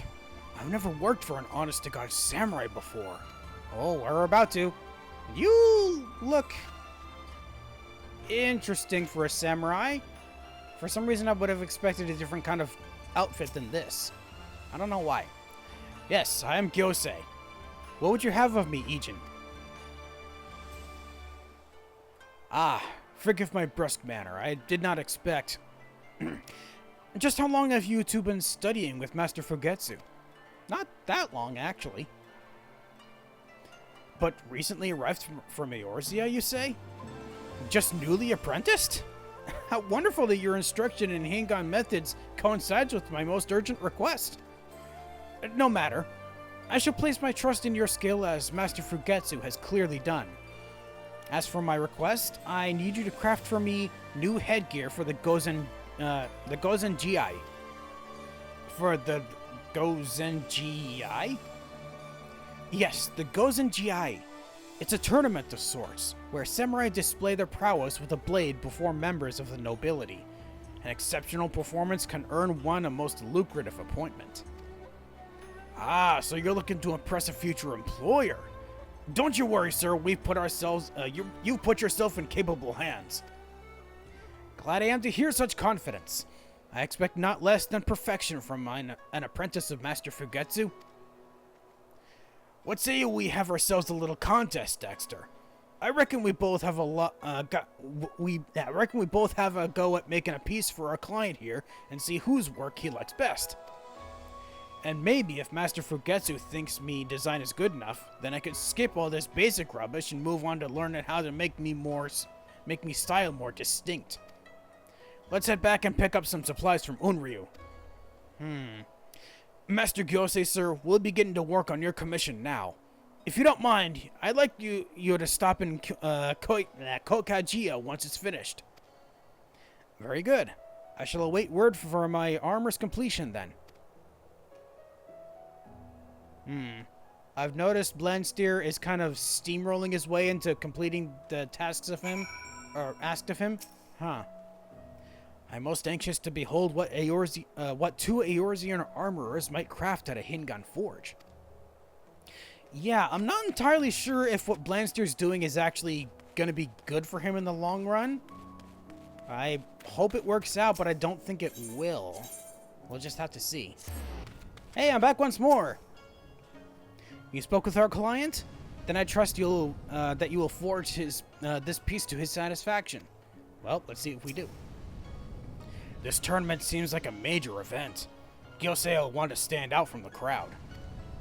Oh, so you're gonna try to make something flashy? Potentially? That might not be what he's looking for, though. Blanstyr tells me you are to compete for the client's favor. Yes? Yes. I wonder, however, if you're familiar with the Gozen GI and what might be considered preferable armor. Before you begin, why not ask the advice of those with the relevant experience?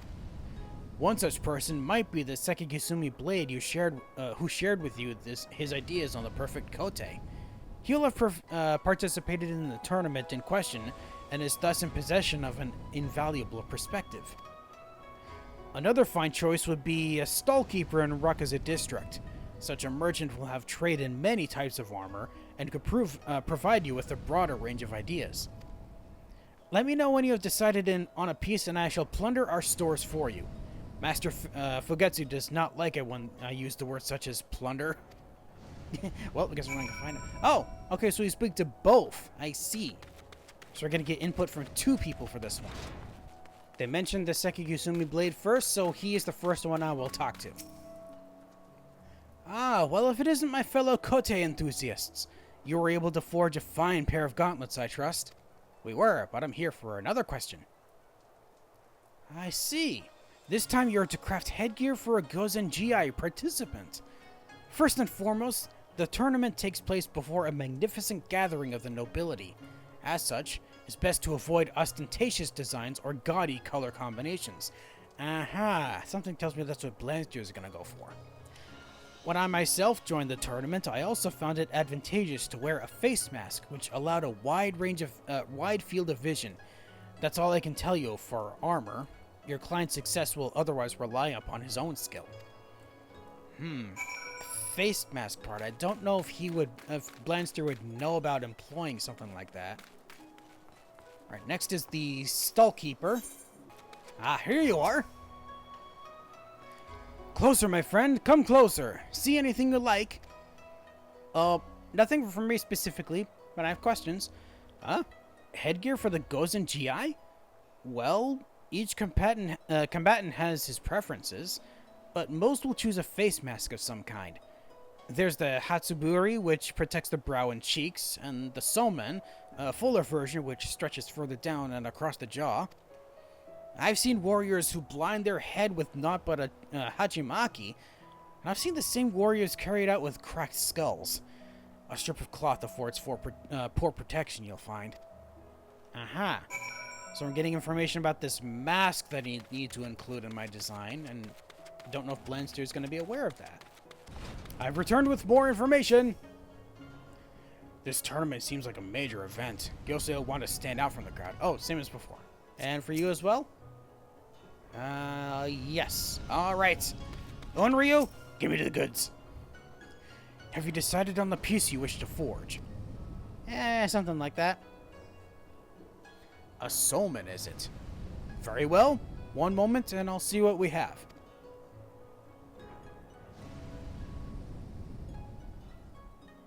Ah, this should do nicely.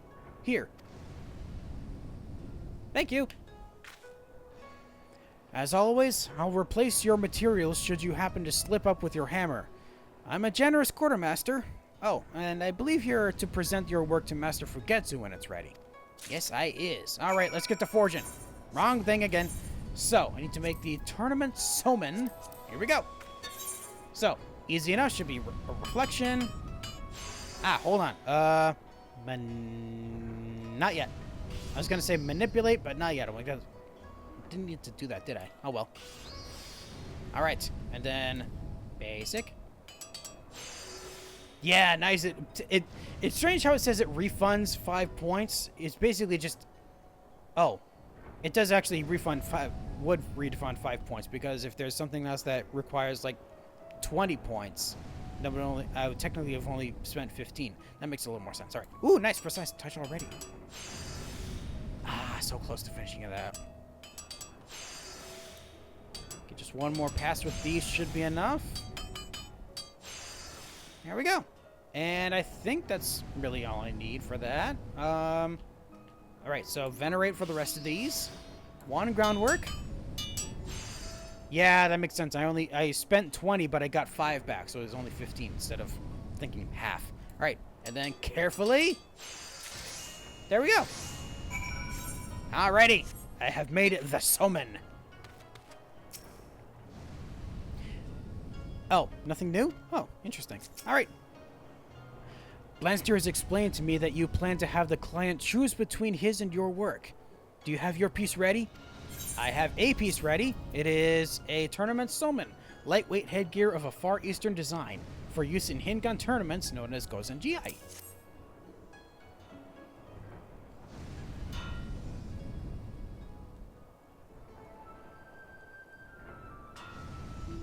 Oh, yep, Oh. I see you have chosen to craft a summon. I'm very curious indeed to witness the outcome of this little contest. What I was going to say is before is that I did notice that Blanstyr decided to go with the ostentatious route anyway, but I saw that the one I made wasn't a full mask. I thought it would be. Oh, are both of these pieces for my commission? Aye, but I'll not say who made which. You must pick the one that catches your fancy, sir.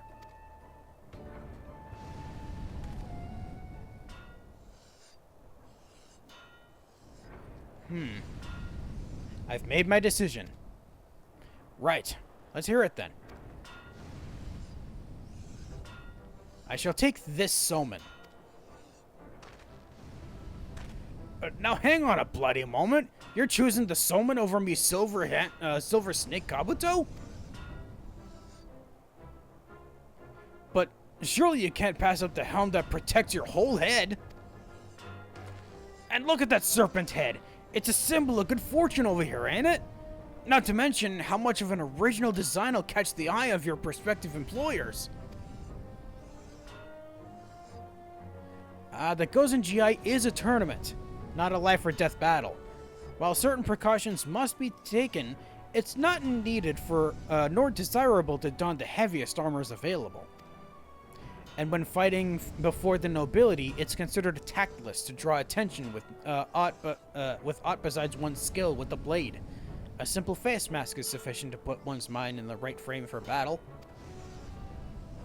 But you didn't... Can't you just... Enough, apprentice. The client has decided, and the matter is settled. Furthermore, it would seem you're in need of instruction regarding the original design of your Kabuto. You once confided to me that the sight of a Heavenstone helmet drove you to seek originality in your own work. I fear, however, that you have misunderstood the motive behind the uniqueness of those designs. The Heavenstone helmets were crafted to reflect the desire of the Bugyo to introduce those animals to Eorzea, and foster a fondness for our secret symbols. They were not, as you seem to believe, created to exhibit my own personal style as an armorer. Your efforts to learn and incorporate our culture into your work and the exquisite detail of the Kabuto's embellishments are worthy of praise. But such grand achievements are meaningless if the resulting piece fails to satisfy the needs and expectations of the client. You're right, Master Fugetsu. Seems that ever since I saw that helm, I've been obsessed with creating somewhat of the same impact. In me rush to find my own style, I've gone and forgotten what I learned about tailoring me work to the client. I've wasted your time, Master Gyosei, and I beg your forgiveness.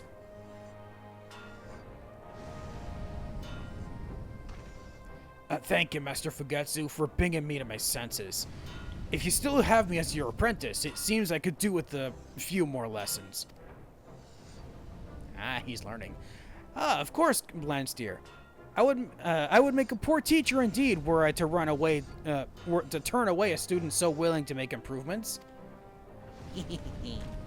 Master Gyosei, I too offer my apologies for this misunderstanding. It wasn't necessarily a misunderstanding, it was just oh, maybe it was. You must be eager to try on Dexter's summon. We thank you for your patronage and pray that your efforts at the Gozen GI meet with resounding success. Your well wishes are much appreciated. You should be proud to have such talented apprentices. We are good apprentices.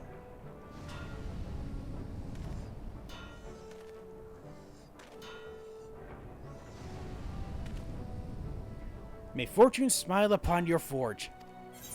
Yay! We did good. Oh, yeah, now I get options for stuff, and I'm gonna... do I need more cutting, actually? I got 8 of those, and then... Okay, so 1 more of these, yeah.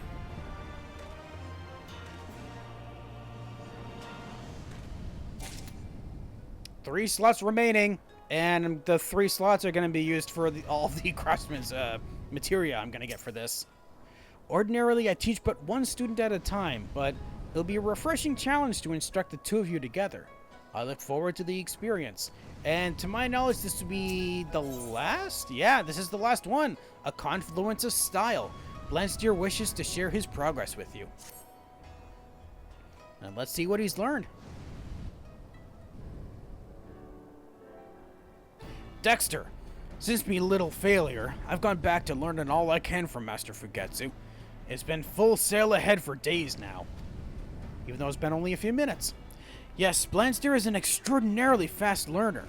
At this rate, I shall run out of things to teach him. Well, let's hope that doesn't actually happen. Then again. And what of your training, apprentice? Are you you're enjoying your stay in the land of Hingashi? Maybe. I'm glad. To be a stranger in a strange land can be trying at times. Oh, don't I know it? What was that? Oh, Gyose's back. Pray forgive my intrusion. It is I, Gyose. I thought to extend my gratitude once more for your finely crafted summoning ere I make my departure. Oh, have you not actually done your challenge yet? Master Gyose, what's this about a departure? Ah, Blanstyr. I trust you're keeping well. I certainly hope so, too. I had some small success at the Gozenji. Oh, okay, so he did actually have it. And pledged my katana to a lord. As fortune may have it, I am to leave Kugane this very day. Ah, that's what he meant. It would seem that the good folk of my new master's domain are plagued by bandits and thieves. And it is said in the uprooting of such undesirables that my blade was bound into service. I see. And that's a good thing, right? It certainly is. Could you spare some time before you leave, then? It was at the expense of your commission that I made a breakthrough with me armor smithing. And I'd like to forge you a set of armor by way of an apology. Me professional pride demands it. An offer so noble it brings tears to my eyes. It's with great reluctance, then, that I must decline. The hour of my departure draws near, and I cannot delay. Well, that's a bloody shame. You have my hammer! Oh, for some reason I thought that was a Lord of the Rings reference. He was, and my axe, that's what I was thinking of. You'll help me then? Aye, with your aid, I reckon we can bang out a full set of, a full suit faster than you could say by God's beard. Oh, your heart is as pure as the metals you forged, Dexter. Meaning my heart is made of metal. Right then, we best get to work. Would you be willing to wait a bit, Master Gyose? I promise we'll have everything ready in time for you to make your ship. You have convinced me. I shall trust in your talents and abide here a while. Dexter, I've got myself an idea, but let's talk about it outside, huh? Ah, you want to keep it a secret. I completely understand. Alright, let's head outside and talk about what he wants to do. It was kind of you to offer Blanstyr your assistance. He's fortunate to have such a compassionate colleague. We make a good team together. I shall linger as long as I dare. Well, hopefully it's not too long. Shouldn't be. Okay, Blanstyr, why'd you have to come all the way out here to talk about what you wanted to do for this armor? I've been thinking on the type of armor we ought to forge for our samurai mate. Now, Hingun armor is flexible and pretty and all, but it's hard to look past the protection provided by Limsa plate. It seems Master Gyose will be heading into battle against bandits and the like, which sounds none too safe to me. So, I reckon we give him a suit of the kind only we could craft. One of Hingon's style, what benefits a samurai, but with a few Eorzean touches thrown in for good measure. Ah, we're gonna combine the styles. I want you to forge the chess piece, a Lminsan Haraate. If you get me, Lminsan Arahate, if you get me, Haraate, why can't I talk properly? If you get me meaning. And while you work on that, I'll put together the rest. You know, the helmet and the gauntlets and such. Ah, full suit, I see. Aye, it'll need to be a grand kabuto, somewhat that represents Gyosei's nature as well as his purpose. Unryu and his well-stocked shells should be able to provide you with supplies for the Haraate. We're on a tight schedule here, Dexter, so you best get to hammering right away. I need to make a quick trip to look into a couple things, then I'll get to work myself. Meet me back here when you're done. Alright, you're gonna go... Oh, walk through me, how dare you! Okay, so I'm guessing you had to go look into what else was gonna be made as part of it, maybe? Alright, Unryu, I'm back once more. Potentially the last time. Is there something I can do for you, Dexter? Yes, I need materials for a Haraate. Interesting. Let me see what I have.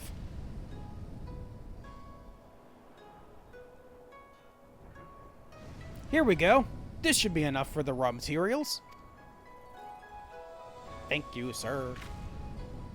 Should you have a little accident with the pliers, I'll be glad to give you another armful of supplies.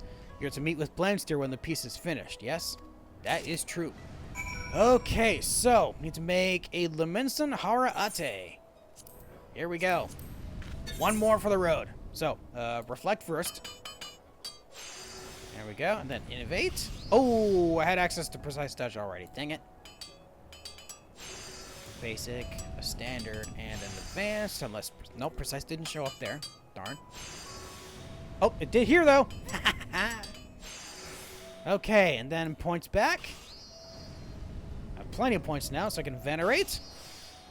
I didn't need to manipulate at all for this. Oh, well. Groundwork. And then a basic synthesis will be enough. No, I needed 2 of them. There we go. All set.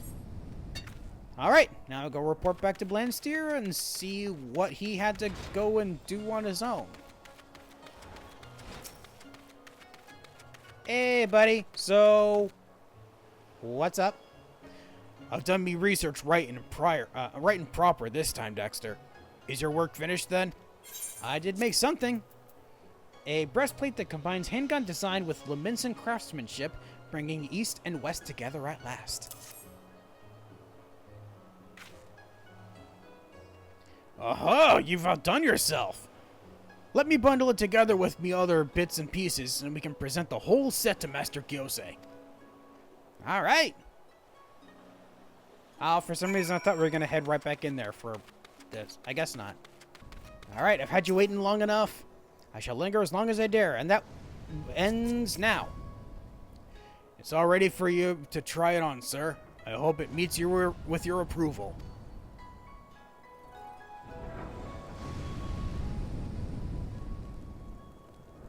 Oh, is he actually going to try it on himself? I thought we were going to just present it to him. Oh, why is the bottom tattered?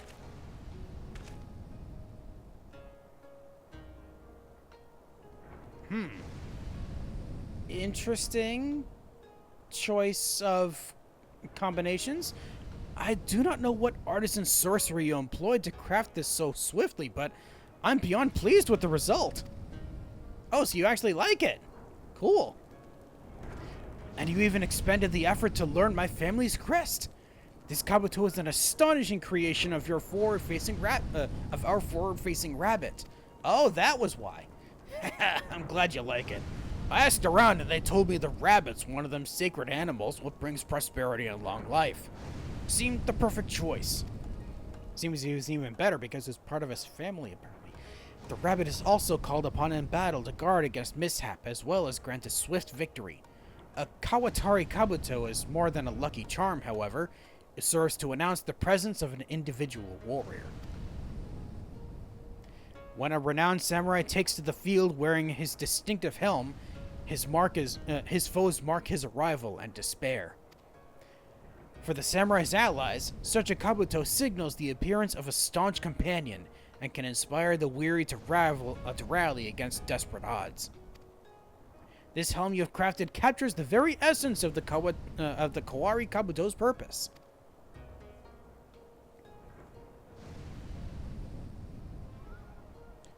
But I must admit to some confusion as to the absence of traditional scales on the chest armor. What manner of plate is this? Oh yeah, I did that. Ah, I see.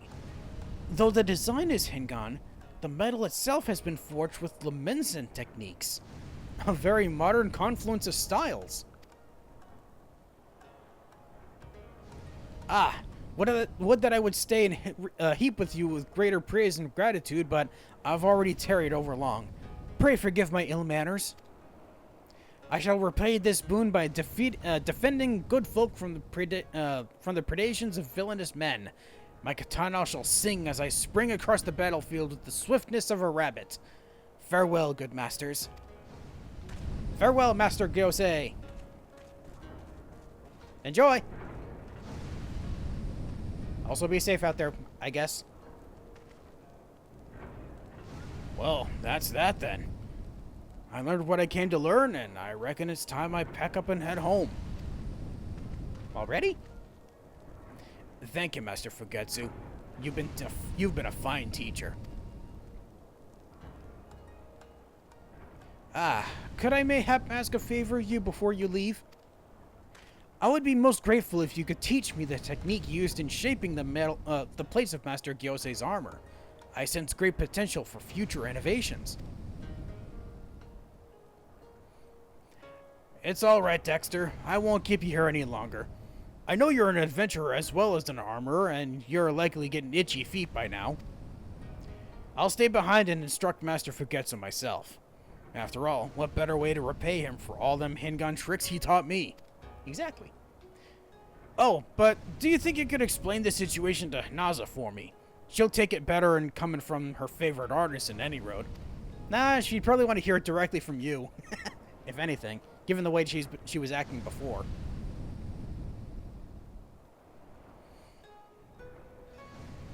Nice. 2 different styles combining as one in 2 different ways.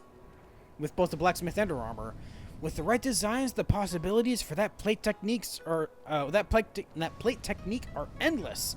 I've toiled hard to master my craft, but it's somehow comforting to know that there's still so much to learn. We did so much. So good. I'll appreciate it if you could explain things to the Forge Master. She frets like a mother hen, you know, even if she don't like to show it. Well, we're gonna see exactly how she reacts when I go back right now. Why, hello, Hanaza. It feels like it's been ages, even though it's been, like, what, an hour? Welcome back, Dexter. I received an almost illegible missive from Blanstyr saying you had both been accepted as apprentices, but not a whisper from him since. What happened to the old Aurochs? Oh god, we didn't respond to it at all since then? Sorry about that. Well, I can't say as I'm surprised. The guild will have to do without his veteran skills for a while longer, but an even exchange of techniques is only right and proper. By the time he returns, Blanstyr will have mastered new methods for blending Hingan and Eorzean styles. That knowledge will benefit not only him, but also stir the hearts of our armorers. Stagnation is good as death for an stagnation is as good as death for an artisan, after all. We had much needed influx of innovation when we began trading with the kobolds, and now we'll find new ideas through this relationship with the Far East. I'm sorry to have to send you into the midst of one of Blastyr's storms yet again, Dexter, but I'd wager you've reaped the rewards when it comes to your craft. Yay! The journey as well as was well worth it then. Well, I'd best get started. Best start studying works by this Far Eastern Forge Master if I'm to keep ahead of you and Blanstyr. Certainly. Quest complete, and that is the last one for the armorers as well. At level 75. Heck yeah! Ooh. new player decided to join in as well.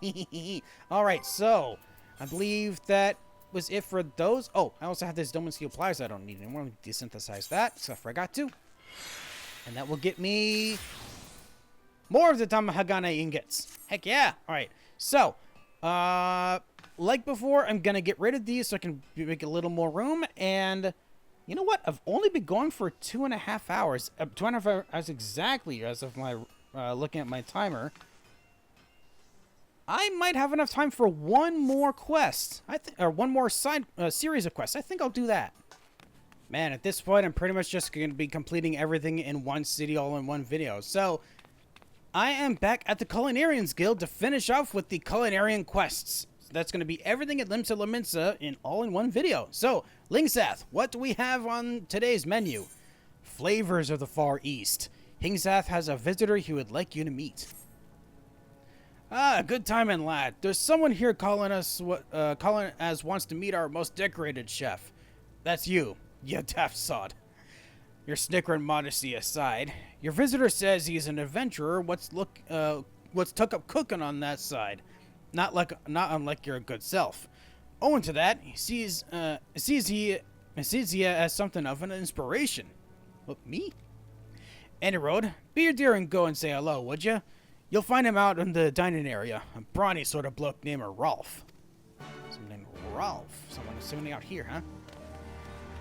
So where is you? Oh, there you are, Raulf. Hello, sir. Ah, you're dressed in some fineries as well. By Rolger, it's really you. The famous Dexter Gravel in the flesh. I'm surprised that you know me, considering you're here for culinary reasons, and I haven't done anything culinary related outside of Limsa Lominsa in general, I think. I first heard about you through your adventuring exploits, and I was already plenty impressed. Oh, so it wasn't the culinary stuff that you learned from me from. But then I learned that you were a renowned culinarian besides, and I knew that I just had to meet you. You see, for a time I was also trying to make my way as an adventurer and a culinarian both, but it soon became apparent that I was spreading my limited talent too thin. So I decided to kiss the adventuring life goodbye and took up a post at Miss Rowena's cafe at Revenant's Toll. Oh, Revenant's Toll. Interesting. The thing is, with or without distractions, it's not easy to succeed as a chef. It's a cowardly profession, as I'm sure you can appreciate, and if I'm to make a name for myself, I can't be making what everyone else is making. Nay, I need to venture into unexplored territory. To that end, I came up with a brilliant idea. I'd incorporate Far Eastern dishes into our menu and cater to the Doman residents of Revenant's Toll. Promising, right? Right. The Domans are still there, aren't they? Yeah. I thought they were just refugees. I thought they would have gone back when the war was done. The thing is, brilliant idea or no, it's not easy to learn a foreign cuisine, and Far Eastern is just about as foreign as they come. It's plain I'm going to need help, and of the well-traveled sort. I also decided to turn to the most accomplished adventuring culinarian I know. You, Dexter. Yay, me. Now, I realize you're a busy man, and we've only just met. So, if you say no, I won't think ill of you. But if you'd be so kind as to help out a brother, I'll be waiting for you at Revenant's Toll. Oh!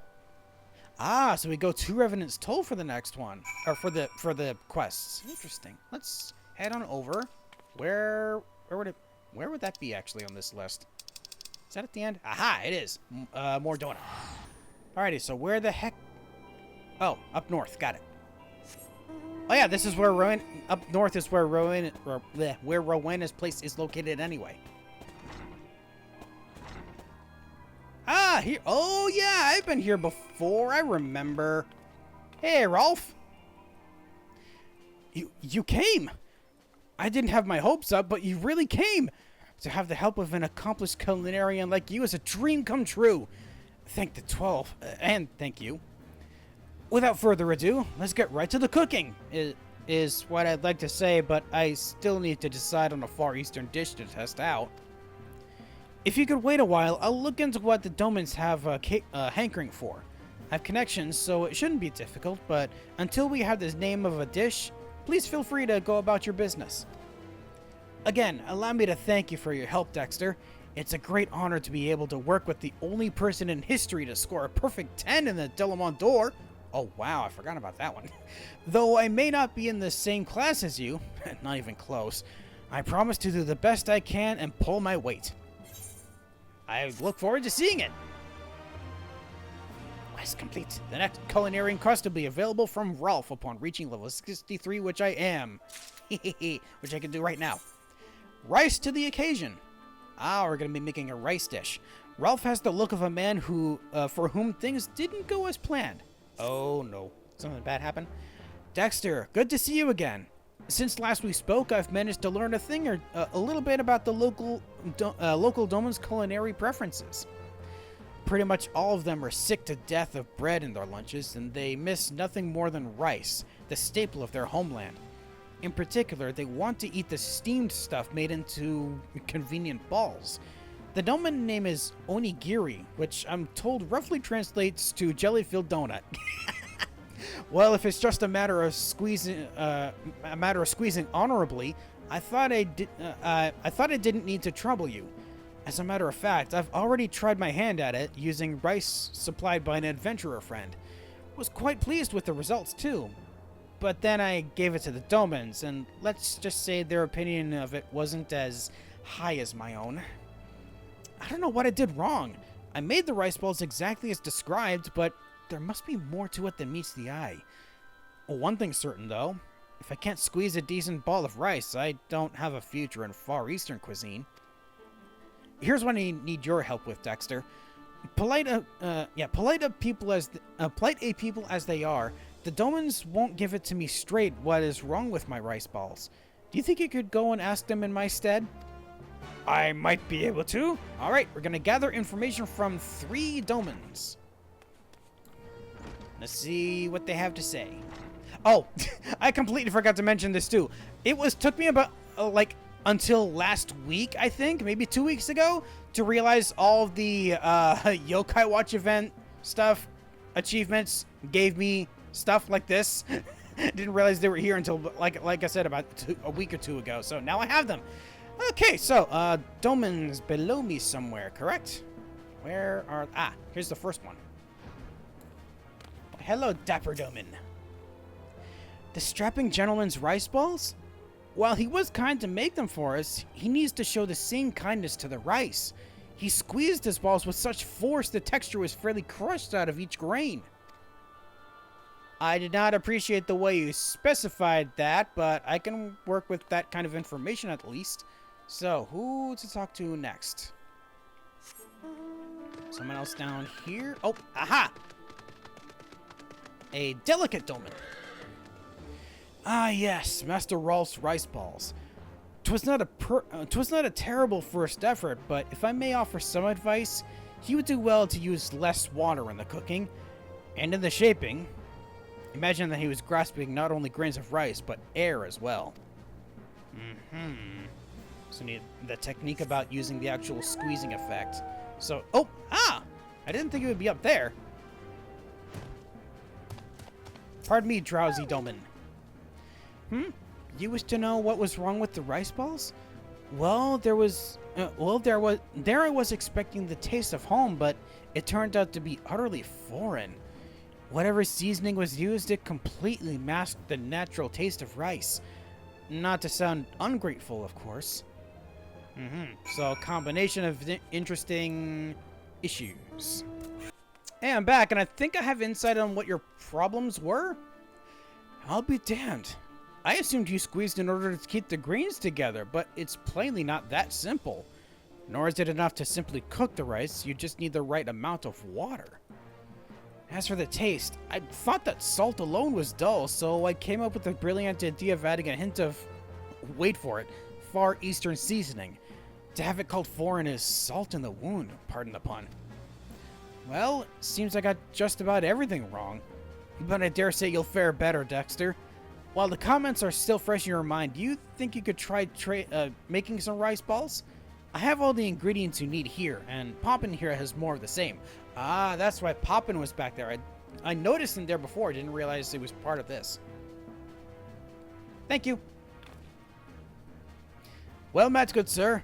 Poppin's my name, and I have charge over our stores. I've never had occasion to handle Far Eastern ingredients before, but rest assured, I'm eager to learn. As we all are. When the rice balls are ready, please bring them outside. I'll go around and gather us some dolmens in the meantime, and this time, we'll make sure they leave with smiles on their faces. I certainly hope we can. Good luck, buddy! To proceed with the quest, use the ingredients provided by Raulf to make a set of dolmen rice balls. I shall do so. Okay! Ready to go! I need to go back to this for class quest, and dolmen rice ball. Here we go. Make sure I set this correctly. Reflect! And innovate. And then touch it around a little bit.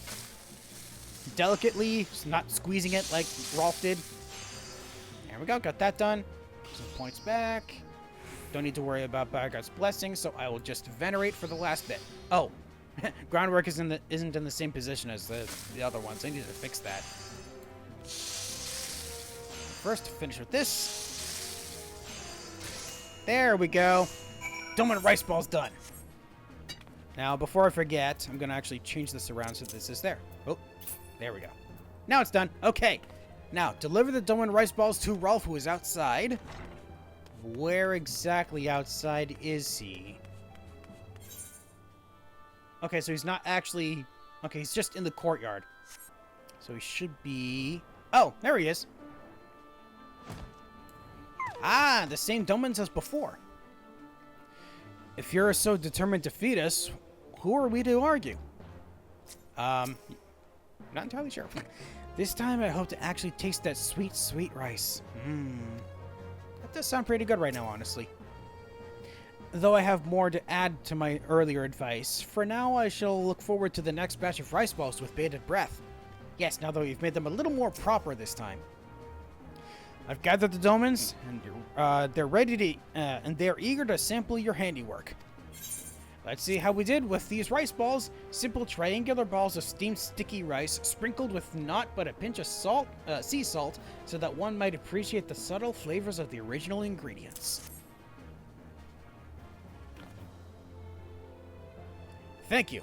I'll pass these out straight away.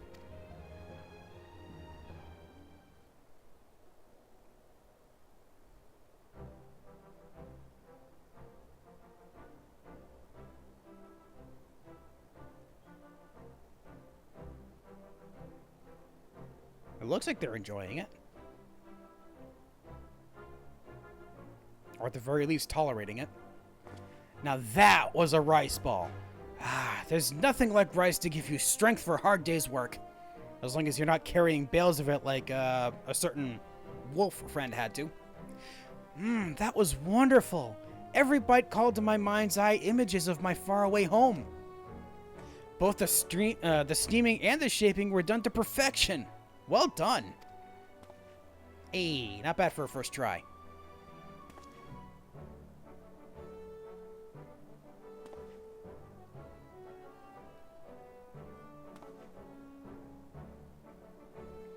By the 12, this is amazing! I can taste it. How the sprinkle of salt draws out the sweetness of the rice. By adding spices, I unwittingly killed those natural flavors.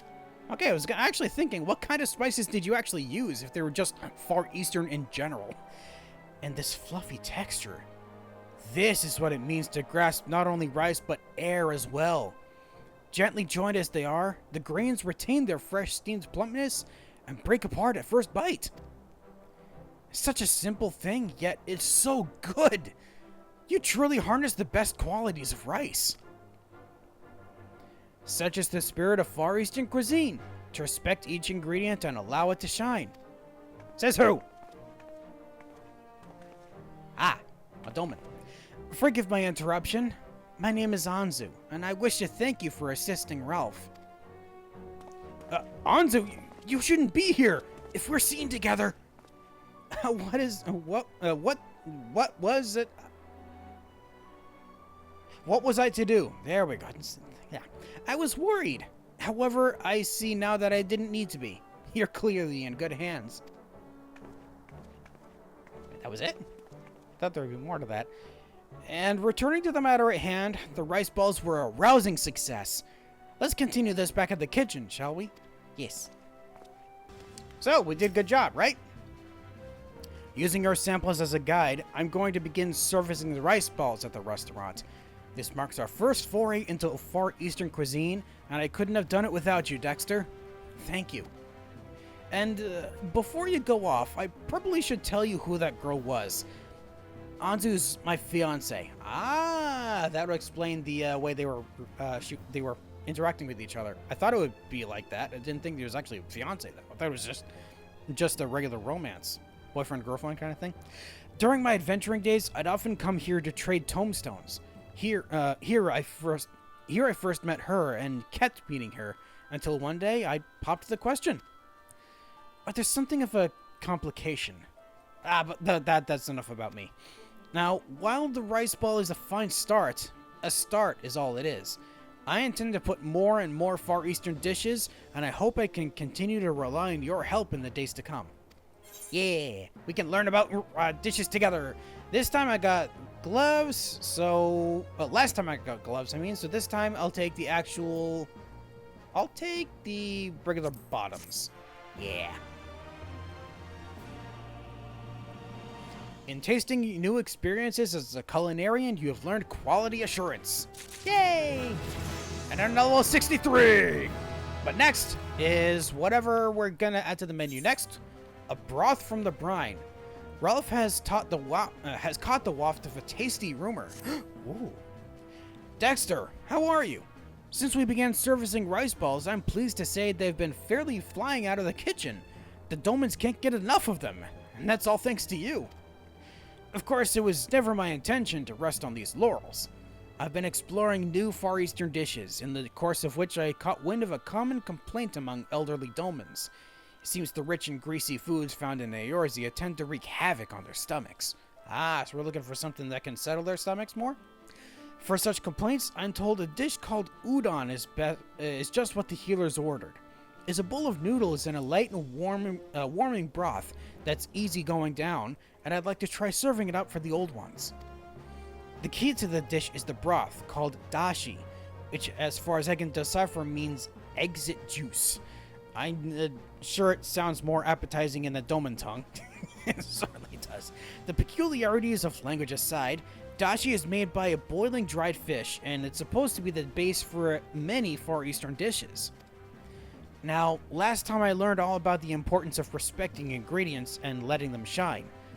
With that in mind, I want to source the best dried fish possible, which means we're going to Limsa Lominsa. When we arrive, let's first visit the Bismarck and consult Guildmaster Lingsath. He'll know where to point us. Yeah. Alright, time to go get some fish.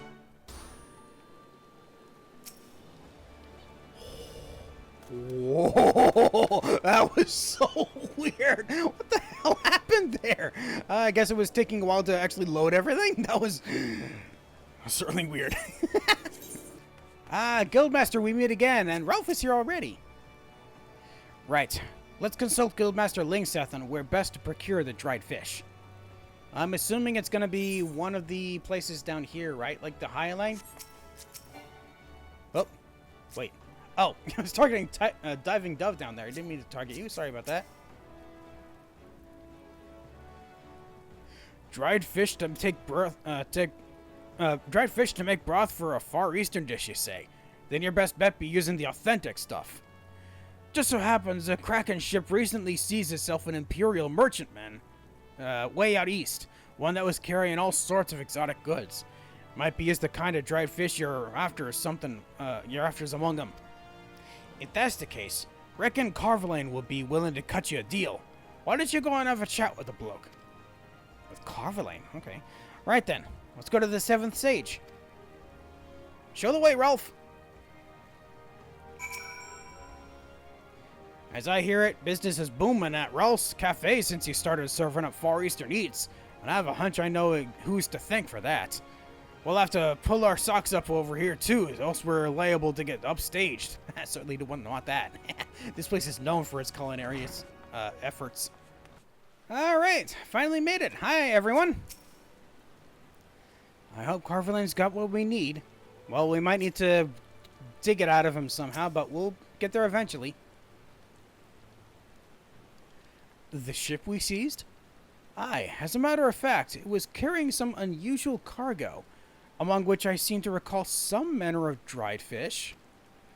Seemed not like to fetch any coin, however, so we offloaded it in order to free up the hold for more valuable plunder. The Lady Infernal happened to pass by, so we made a gift of it to the Sanguine Sirens. The undiscerning fools that they are, and they accepted it without question. So if you want your fish, you'll need to speak with her captain, the ever uncouth Roswen. Oh boy.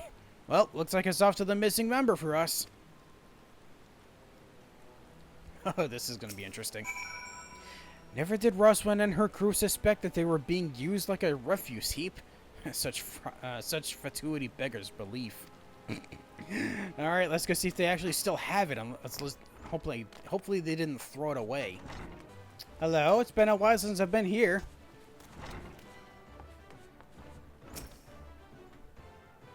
Third time's the charm, isn't that right? Well, let's hope this is the last one. Captain Roswens led the Sanguine Sirens to the top of the food chain here in Limsa. You want to join the meanest crew in the sea? You best bloody your cutlass and thick. Wait, you're not related to what I was talking about. Sorry about that.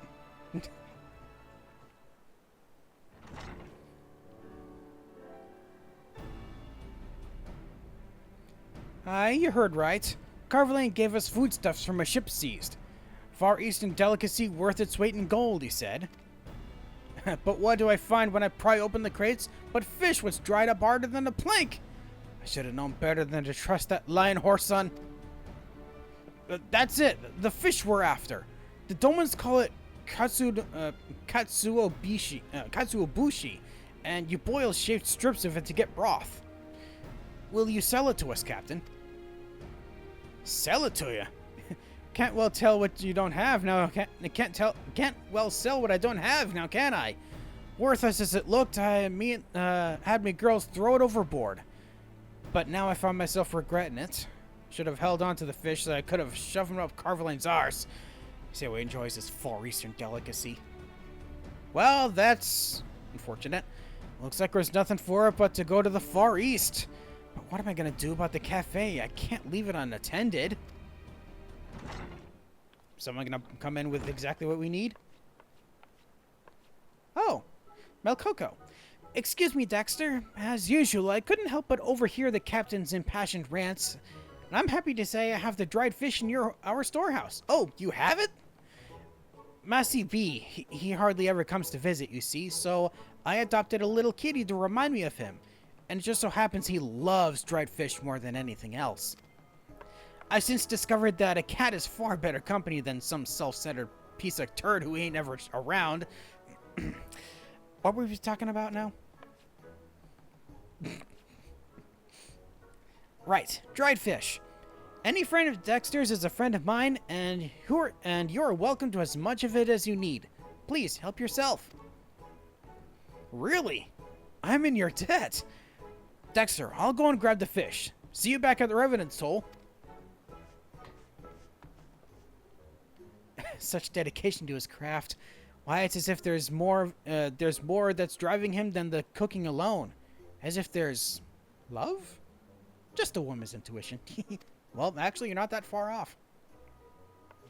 Actually, no, she's right on the money. Are you gonna be all interested why you still have that fish? Once I start imagining the painful things I do to Carvelane, it's hard to stop. Given how you've reacted to each other before, bit of sexual tension there, I'm noticing. Alright, heading back to Revenant's Toll. Alright, Raulf, we are back, ready to get going. Right, let's get to work on the udon. Dexter, I'll take your... I'd like you to take shavings from the katsuobushi and boil it to make the broth. Understood.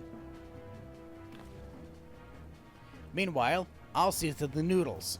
It's supposed to be hard physical work, but I'm nothing if not strong. Poppin has more ingredients in reserve, so let him know if you need anything. Shall we then? Yes, we shall. And I shall start with making the broth from udon. Doman udon broth. Here we go. So, let's see. I need to get Well, need to remember how to do things. I've only been doing this for 3 hours. Alright, and then basic. Standard. And advanced. No precise this time. Nearly 100%, but might as well go the entire way. There we go. And then points back. Aha! I did get tricks of the trade. Good thing I didn't decide to go back there to see if I had it. Now I can venerate. And then 1 groundwork. And basic synthesis. Yeah. Dominudon complete. You want a taste? The noodles are just about done. How's the broth coming along? Very fine indeed.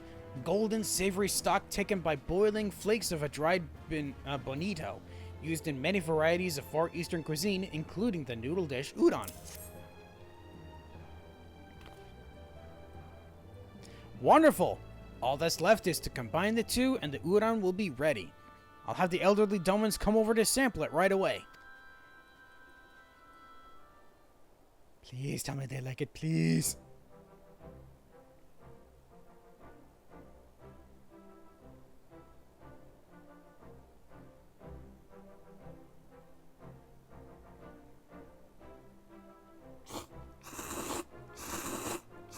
Okay, I wasn't expecting that sound effect. That was weird to hear in my ears like this. That was a tasty bowl of udon. The broth was good to the last drop, and light and gentle as it was, I dare say it'll be good all the way through me. I didn't think I'd get an udon again before I died. Brings a tear to my eye. Thank you, young ones, thank you. Absolutely.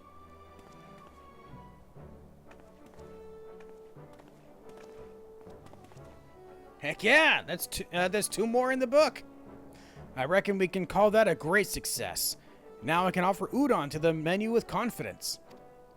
We just need to be able to, get enough fish. Well, I had heard that an Eorzine had taken to serving Far Eastern cuisine. To think that it was you. And who's this? Father. Another father figure? You will not call me that. You are no son to me. I will not give my precious daughter to some vagabond. Oh, the girl's father. You're referring to him as father too. but I've been giving up my adventuring. This is what I do now. All that I intend to do. And I'm learning how to make Far Eastern cuisine for the Doman people. An ignoble adventurer making our noble cuisine? I'd be laughing were the idea not so absurd. Before you pass judgment, please sample my udon unzan-san. I made it together with my fellow adventurer here. Doubtless it'll be just a rude bastardization. Try it first, then figure it out.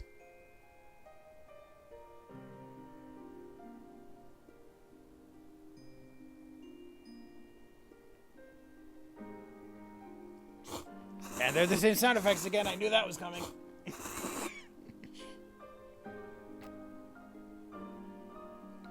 Considering that it was made by an outsider, the broth is respectable. The flavors are well balanced, and 'tis plain care was given in the boiling. So, the noodles, on the other hand, soggy rubbish. There's no body in them at all. They're soft and spineless. The very personification of their maker. You're worth little as an adventurer and even less as a culinarian. Hey now, come on, buddy.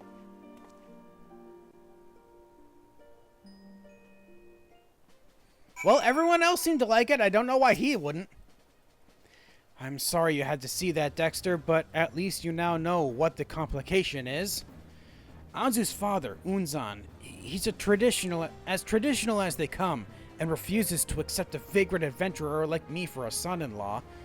It was to gain his approval that I gave up the adventuring life and to focus on cooking for Far Eastern cuisine. Oh, him specifically is why you gave up on the adventuring life? Ugh. The problem is Unzan himself is a chef of no small renown who had his own prestigious restaurant in Doma. For the first, I knew it wouldn't be easy to impress him, but to be on the receiving end of such scorn is disheartening, to say the least. In the end, though, he spoke the truth. I'm not worth a damn as neither adventurer nor culinarian.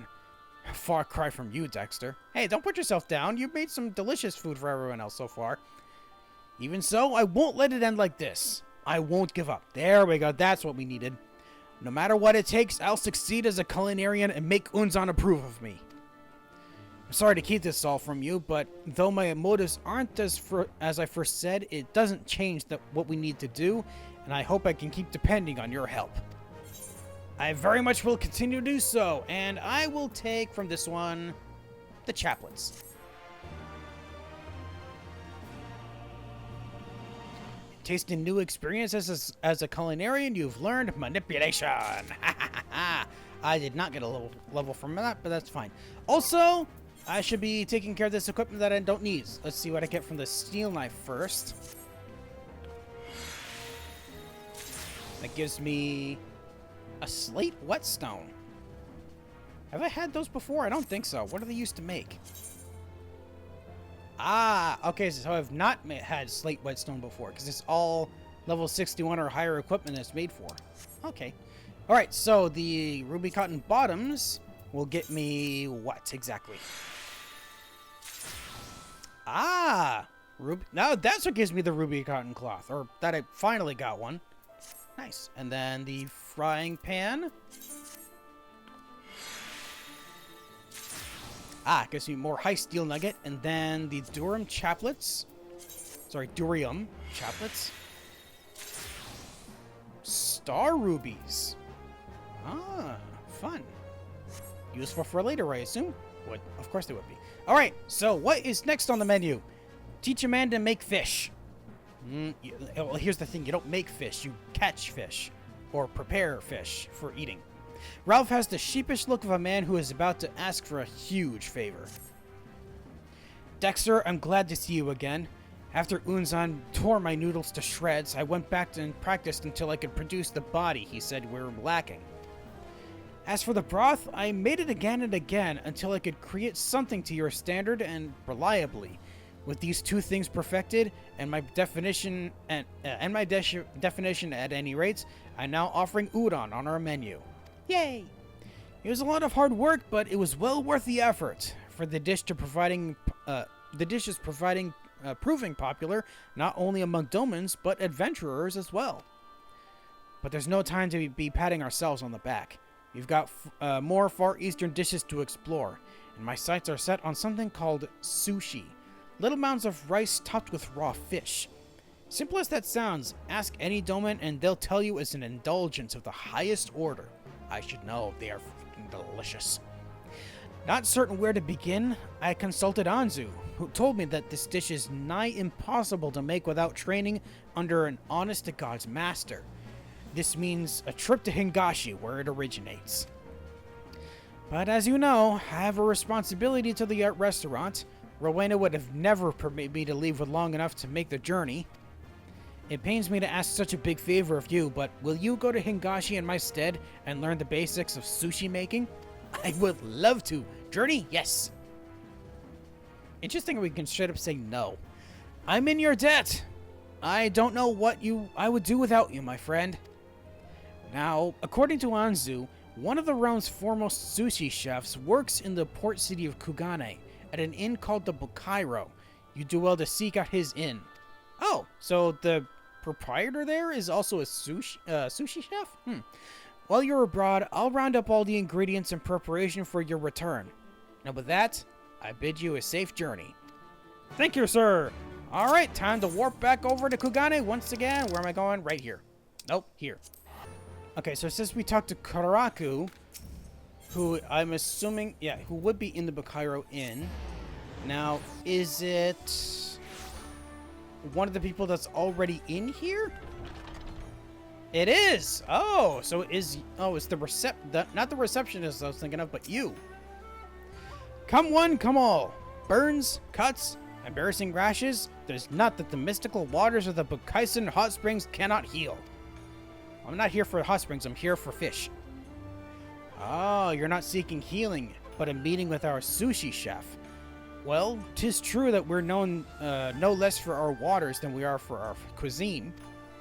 Our guests journey hither from far and wide to partake of the heavenly morsels prepared by Chef Shamoji? Oh, so you're not the person. Okay.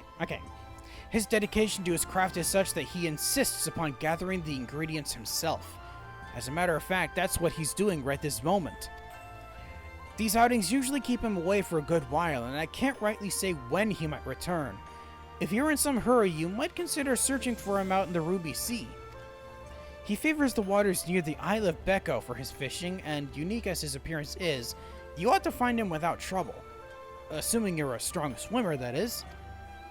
Oh, a strong swimmer. So, they're gonna have me swim around to find him. Oh, does that mean he's actually spearfishing right now? Is that what's happening here? Oh, time to find out. Okay, so the Isle of Becco, that is north. Where exactly?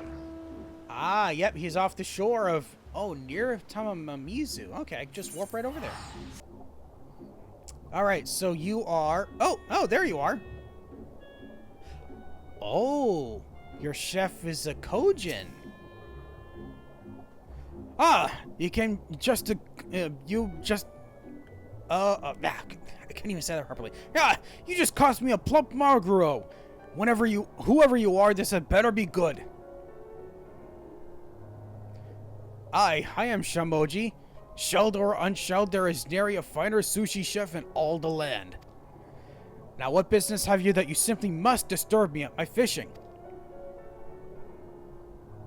You wish to learn sushi making? I don't teach my craft to any small fry that comes swimming up, and you're as small as they come. Ah, but the fishing is bad this day. I shall return to the inn. Our business is over. Do not even think to follow me. Oh, but go through me? How dare you?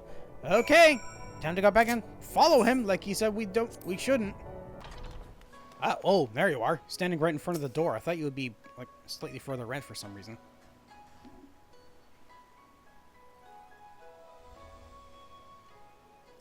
You again? I thought I told you not to follow me. I'm not going to teach you my craft, so get you gone. Well, fancy seeing you here, Dexter. Ah, the mere sight of you brings back the memory of our most succulent Okians.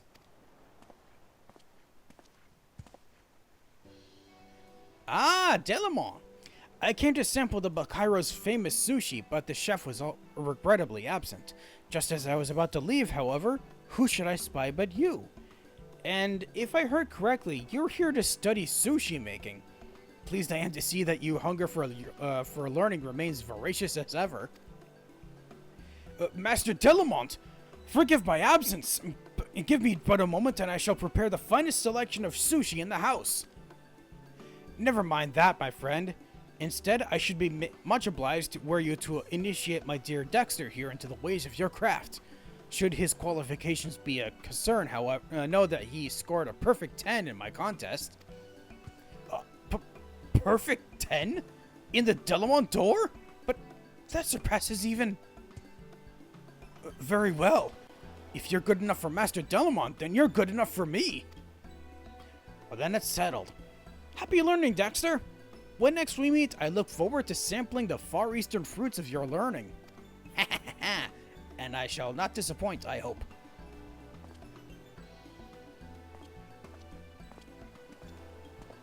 Come then, apprentice. I shall pound the foundation of sushi making into you.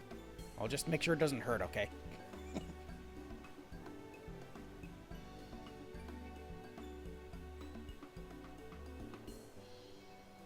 To master the basics in so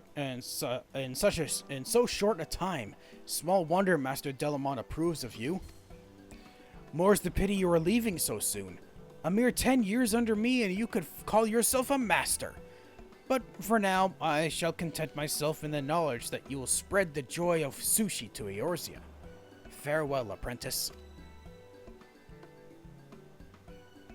Dang, it was as easy as the screen going black for me to learn a new skill. Alright, back to Revenant's Toll. Alright, I have returned with new information in Toll. Can't even think of the right words anymore. In tow. That's what I was thinking of. Dexter, welcome back. It's good to see you again, and wiser in the ways of sushi for your time at Hingashi. While you were away, we saw to procuring the finest ingredients available. Now, while the seafood is still fresh, you must impart to me all that you've learned of sushi making.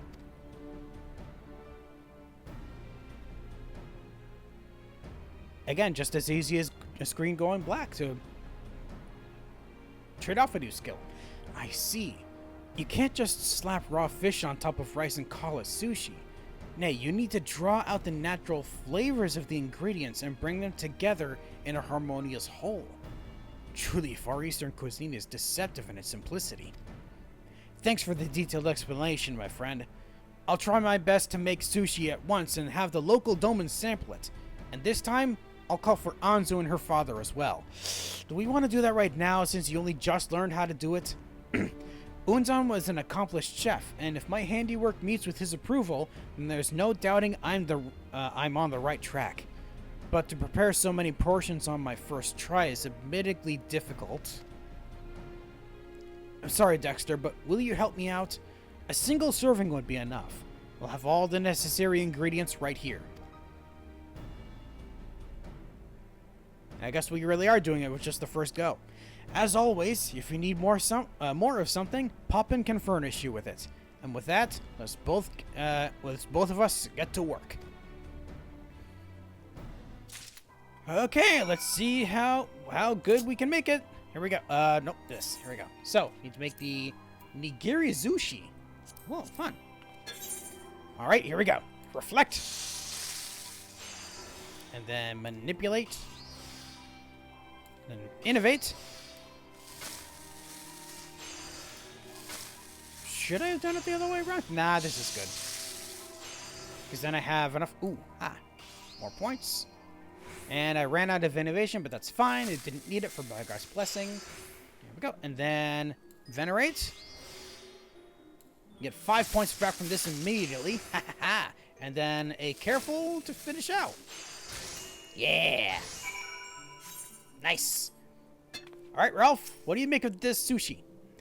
Bugger me, but sushi is tricky even with guidance. Are you done with yours then? I certainly is.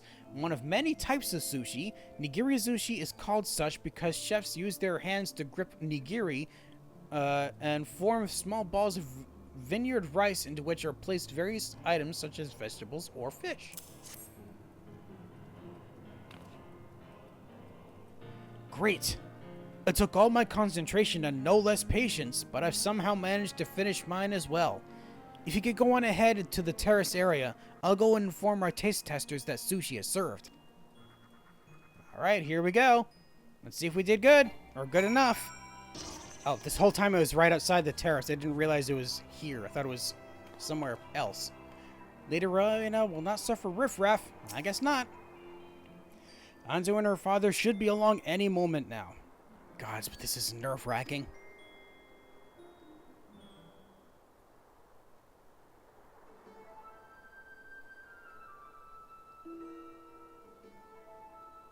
Oh, so it's just going to be Anzu and her father here? I thought there was going to be more people. What is this? You expect me to partake of sushi made by an Eorzean? Come now, father. It looks delicious. Give it a chance and try it, at the very least. Yeah, listen to your daughter. Stupid.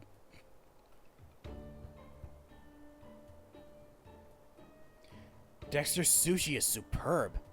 To be sure, you'll have years of training ahead of you before you can compare to the masters of our land, but to produce such quality in Eorzea is a praiseworthy accomplishment.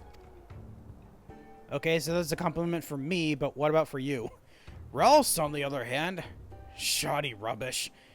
It is sushi and not but appearance. A pale imitation bereft of depth, unfit to be placed before a customer.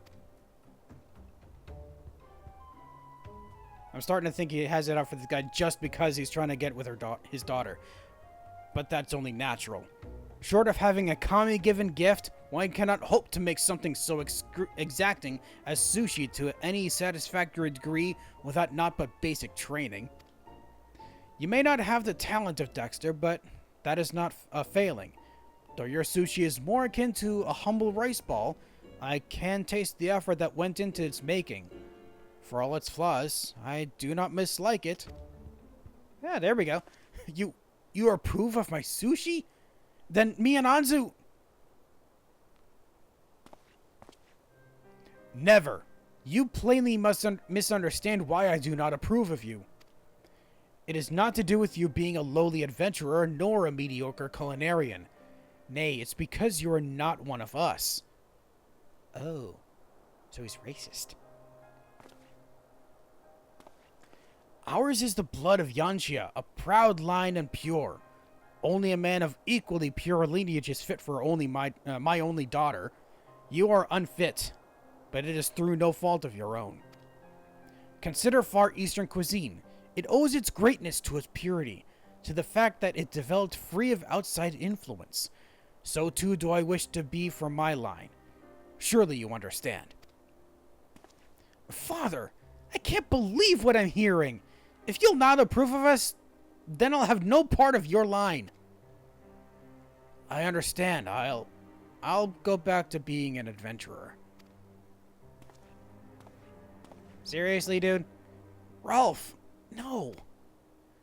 Let him go, Anzu. It wasn't meant to be. I'll give you some alone time. Okay, this is just ridiculous. What the heck? Okay, so I talked to I talked to Anzu? Where'd she go? Oh, she was here the whole time. She just didn't pop in. How could he give me up so easily? On his cooking? On us? Nay, this is not the Raulf I know. I believe in him. Whatever it is he means to do, he has his reasons. I'm certain of it. I beg you, Dexter, please lend me your aid as you have thus far. If you hurry, you may still find him in the kitchen. I absolutely will. Please, lend Raulf your aid. If you hurry, you may still find him in the kitchen. Got it. Hey, Raulf! Where the frick are you? Oh. Changed already. Uh-huh. Really are giving up that easily? I have a habit of showing you my worst moments, don't I? As I said, I'm going back to being an adventurer, but know that I haven't given up on Anzu. Her father's claim about the purity of Far Eastern cuisine, something about it tugs at my mind, and I need some time to ponder it. It may be there's a chance to make Onzan reconsider his stance. The odds are long, but I'm nothing if not persistent. And should the need arise, I hope I can rely on your help again. Okay. Oh, right. Options for stuff. I'll get more. Hold on. What are we doing for this stuff? I have 12 of those, 11 of those, and 10 of those. So one more cunning materia. Level 74! And last one? The way to a father's heart. Raulf is in deep thought. Certainly is. You recall Unzan's words about how Far Eastern cuisine developed without outside influence? From the moment he uttered them, they've been tugging at my mind. I've given the claim much thought, and I find myself disinclined to agree.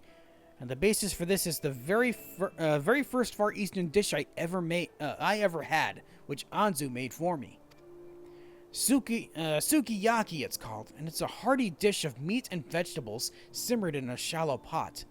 The moment I tasted it, it was overcome with a sense of nostalgia. Like many Alamegans, I'm a war orphan. I left my homeland when I was little and remember nothing of my time there. Nothing at all, save for the taste of a certain hearty stew, and Anzu's sukiyaki was exactly like it. The similarity can't be a mere coincidence. Nay, there has to be a connection between Far Eastern and Alamegan cuisine. If I can just prove it, Anzu's father might be moved to reconsider our union. There's no guarantee, of course, but for my Anzu, it's worth a try. Now, as you can see, I'm an adventurer again, free to go wherever I want, whenever I want. And I intend to go to a village in the peaks called Alagiri. In former times, it thrived as a trading hub with the East. Here, I'm going to track down the stew of my memory and try to learn whether El Amigo may have shared a culinary history with the Far East. You've already journeyed to the other side of the world for me, and I can't rightly ask any more of you, but if you're still willing to help, then please come to Alagiri. I will do that exactly. I can go there right now. Alagiri, here I come. Alagiri. Okie dokie, Raulf, where the heck are you? There you are. Okay, you look like you're in a bit of a state. Something wrong? You came, thank the gods. I thought the fiends in the area were fierce, but the people here might be even fiercer. But I'm ready to face them now that you're here. I can't thank you enough. Let's split up and ask the villagers about that stew. We'll meet again here when you're done. When we're done. Okay. Let's see what we can figure out. Okay, so I talked to 3 informants, and they're over by the eastern part of the city, of the settlement here. First of all, it's a cool-headed Highlander. Meat and vegetables simmered in a shallow pot. What you described sounds much like buckler stew, a traditional Alamigan dish. It was born when soldiers in the field took to using their bucklers in place of pots, cooking meat in them with wine and various seasonings. It was popular in the past, but under imperial rule it became a rare indulgence. Aha, so the similarity was because of war. An ill-mannered Mikote, what do you have to say about this? Don't care much for stews, sorry. If you ask me, the only way to cook meat is to roast it to a crisp. Okay, that was unfortunately not helpful. A hardened Highlander, what do you know? Stew? Does it look like I know anything about swimming stews? I just eat whatever the hell's put in front of me. Okay, so there was the one person we talked to that actually gave us the information we needed. Okay, good to know. So, what do you make of this? I had no luck, Dexter. No one I spoke with knew anything about my stew. Well, here's the thing. I did meet someone. Buckler stew. Yes, that's what it was. That was its name. Damn, but even our investigative skills were even your investigative skills are first rate. I'm happy to say though that my own inquiries weren't completely fruitless either. I did manage to track down a fellow who's versed in history. Let's go and ask him what he knows about trade between Alamigo and Doma. Aha! Find out where the idea of that dish initially came from. Someone over here? Ah, a helmeted history lover. That's him, the fellow who's versed in history. Let's ask him what he knows about trade between Alamigo and Doma. Got it. Pardon me, sir. I do know some few things about our nation's history, owing to my time working at the Royal Palace. What is it you wish to know? Potential trade risks with Doma? 'Tis true Alamigo traded with nations to the east prior to imperial rule, but as far as I'm aware, this extended only as far as the Near East, to Razat Han. So, there was no contact between us and Doma? None at all? No, even if it isn't direct, there has to be some sort of connection. For example, Razat Han could have been a waypoint for the dish. But if I want to verify this, I'm going to have to go all the way over there. Perhaps you needn't go so far, for there's a Hanish fellow among us who came to Eorzea years ago. You could try asking him first. I saw him heading outside the village a short while ago. Elderly as he is, he can't have gone far. Thank you. Dexter, let's go and look for this man. We have yet to be at Razat Han, right? There's nothing further east than Alamigo, right? Yeah. Oh. There's an entire area of the place I haven't been to yet. Is there any... Oh, there's some areas up here.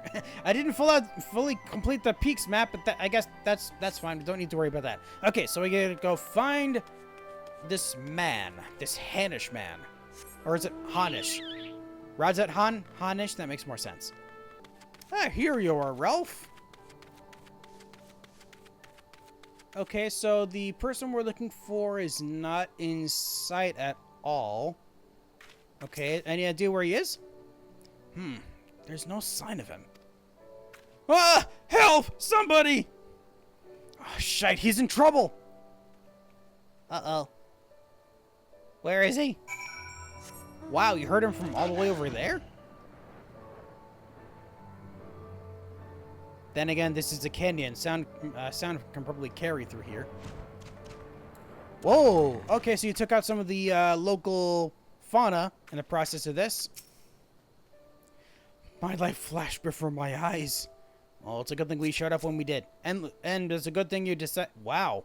Actually, yeah, it's a good thing we did, because we wouldn't have been here if you didn't decide to become an adventurer again.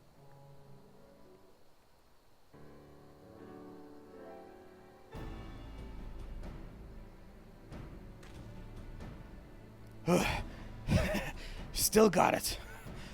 What a little, at any rate. Would have been a stroll through the woods for you, but I can't let you do all the work.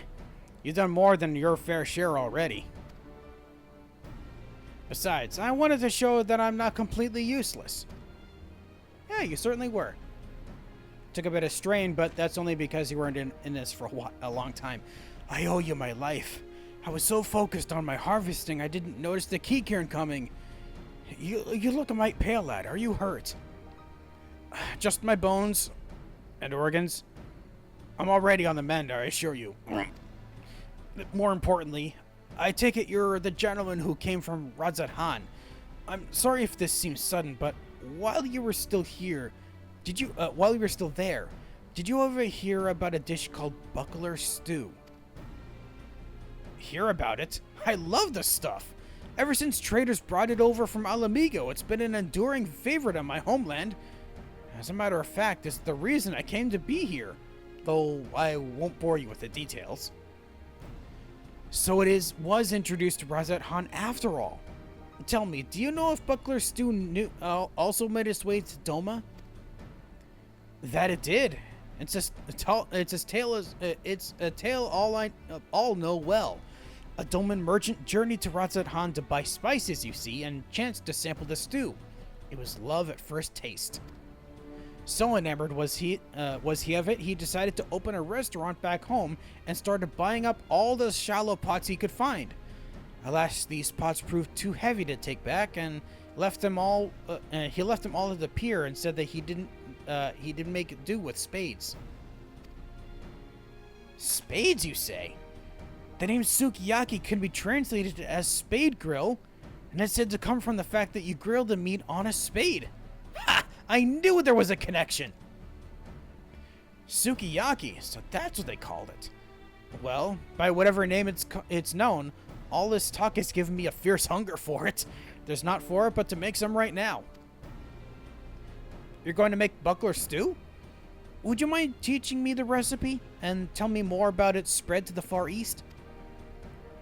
Oh, you indulge this old man with your company? Well, if you insist, who am I to argue?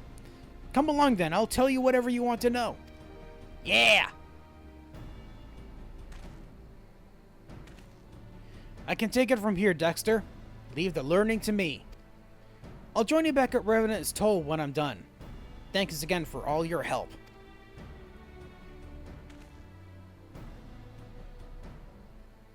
Alright, off you pop.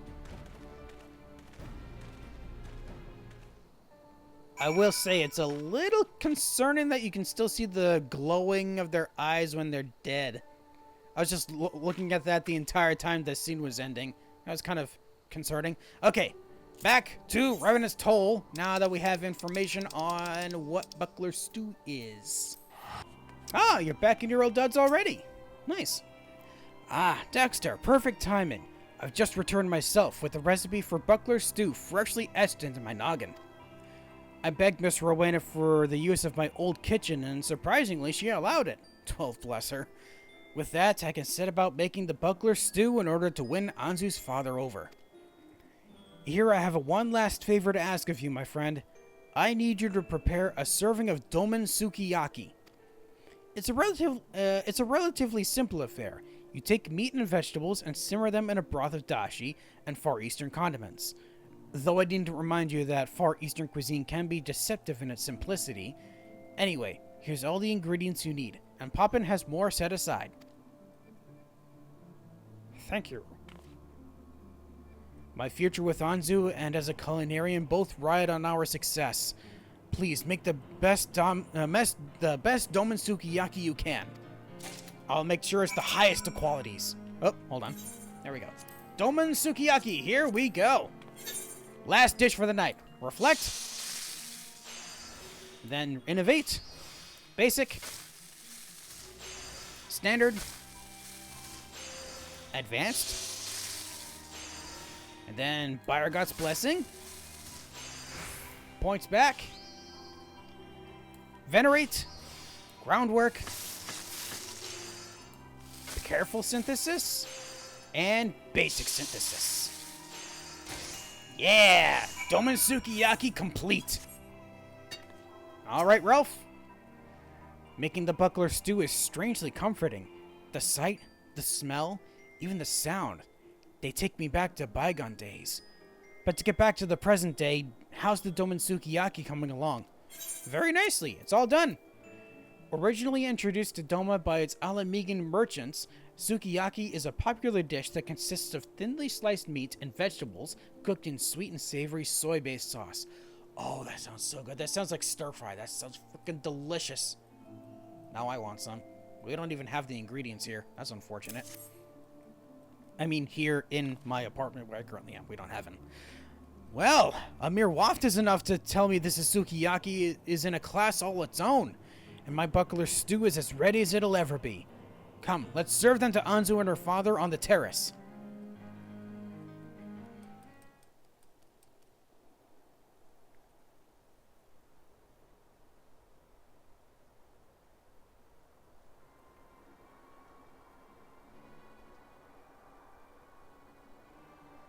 Now the moment of truth. Is this a joke? In our culture, sukiyaki is shared only between family and dear friends. You are neither. If you think will win my favor, you're sadly mistaken. Now, please allow me to explain. Dexter made the sukiyaki, while I made a different type of stew. Different, I say. However...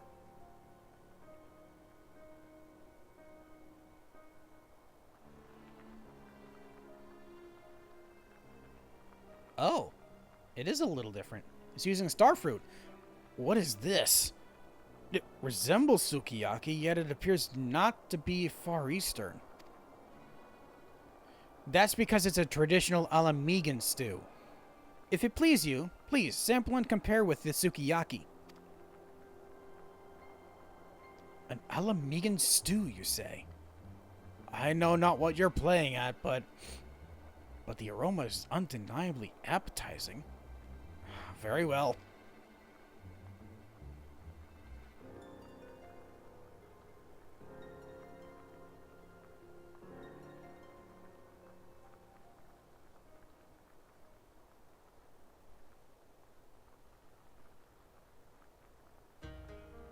By the kami! Not only do they look alike, they also taste alike! But the ingredients, they're different, are they not? You're right, Father. There may be subtle differences, but no matter how you look at it, this stew is sukiyaki. What is the meaning of this? Did sukiyaki somehow find its way to Alamigo? No, Unzan-san, it's the opposite. It's the Alamigan dish, Buckler stew, that found its way to the Far East and eventually became sukiyaki.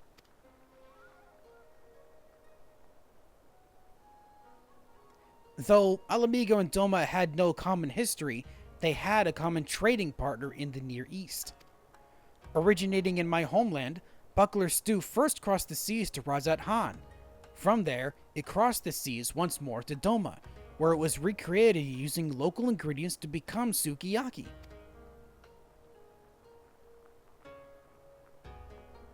It must be noted that this took place at a relatively recent period in Doma's long history. Up to that point, meat was predominantly grilled to harness their natural flavors, or minced and used in dumplings. While stews weren't common, they were reserved mainly for seafood. But with sukiyaki's arrival, new possibilities blossomed for meat dishes. Father, you told me that Far Eastern cuisine owes its greatness to the fact that it developed free of outside influence. But it owes its greatness no less to what adopted it from other cultures.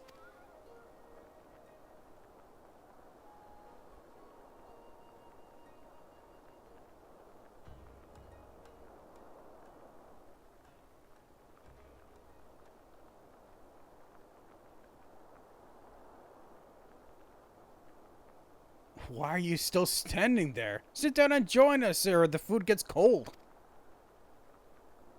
Yay, he accepted it.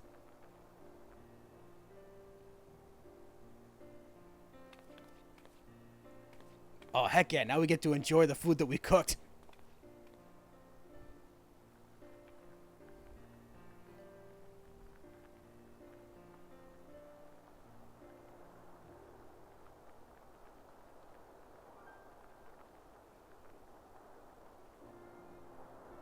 This is nice. Relaxing place out in the open with fresh food, delicious, warm food. Yeah. I don't know how I'll ever repay you, Dexter.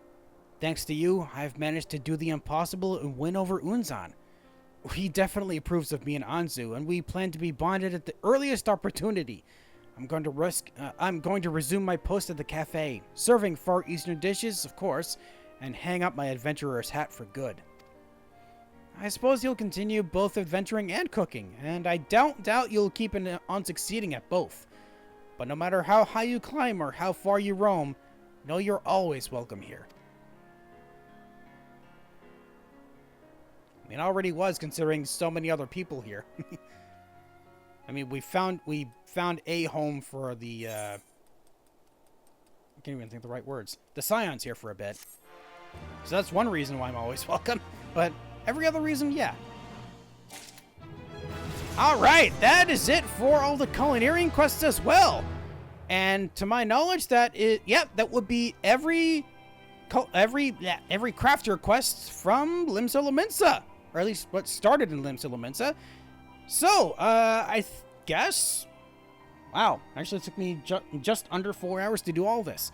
I guess the next one would be everything either in Ul'dah or in Gridania. I'm not sure which one will be next.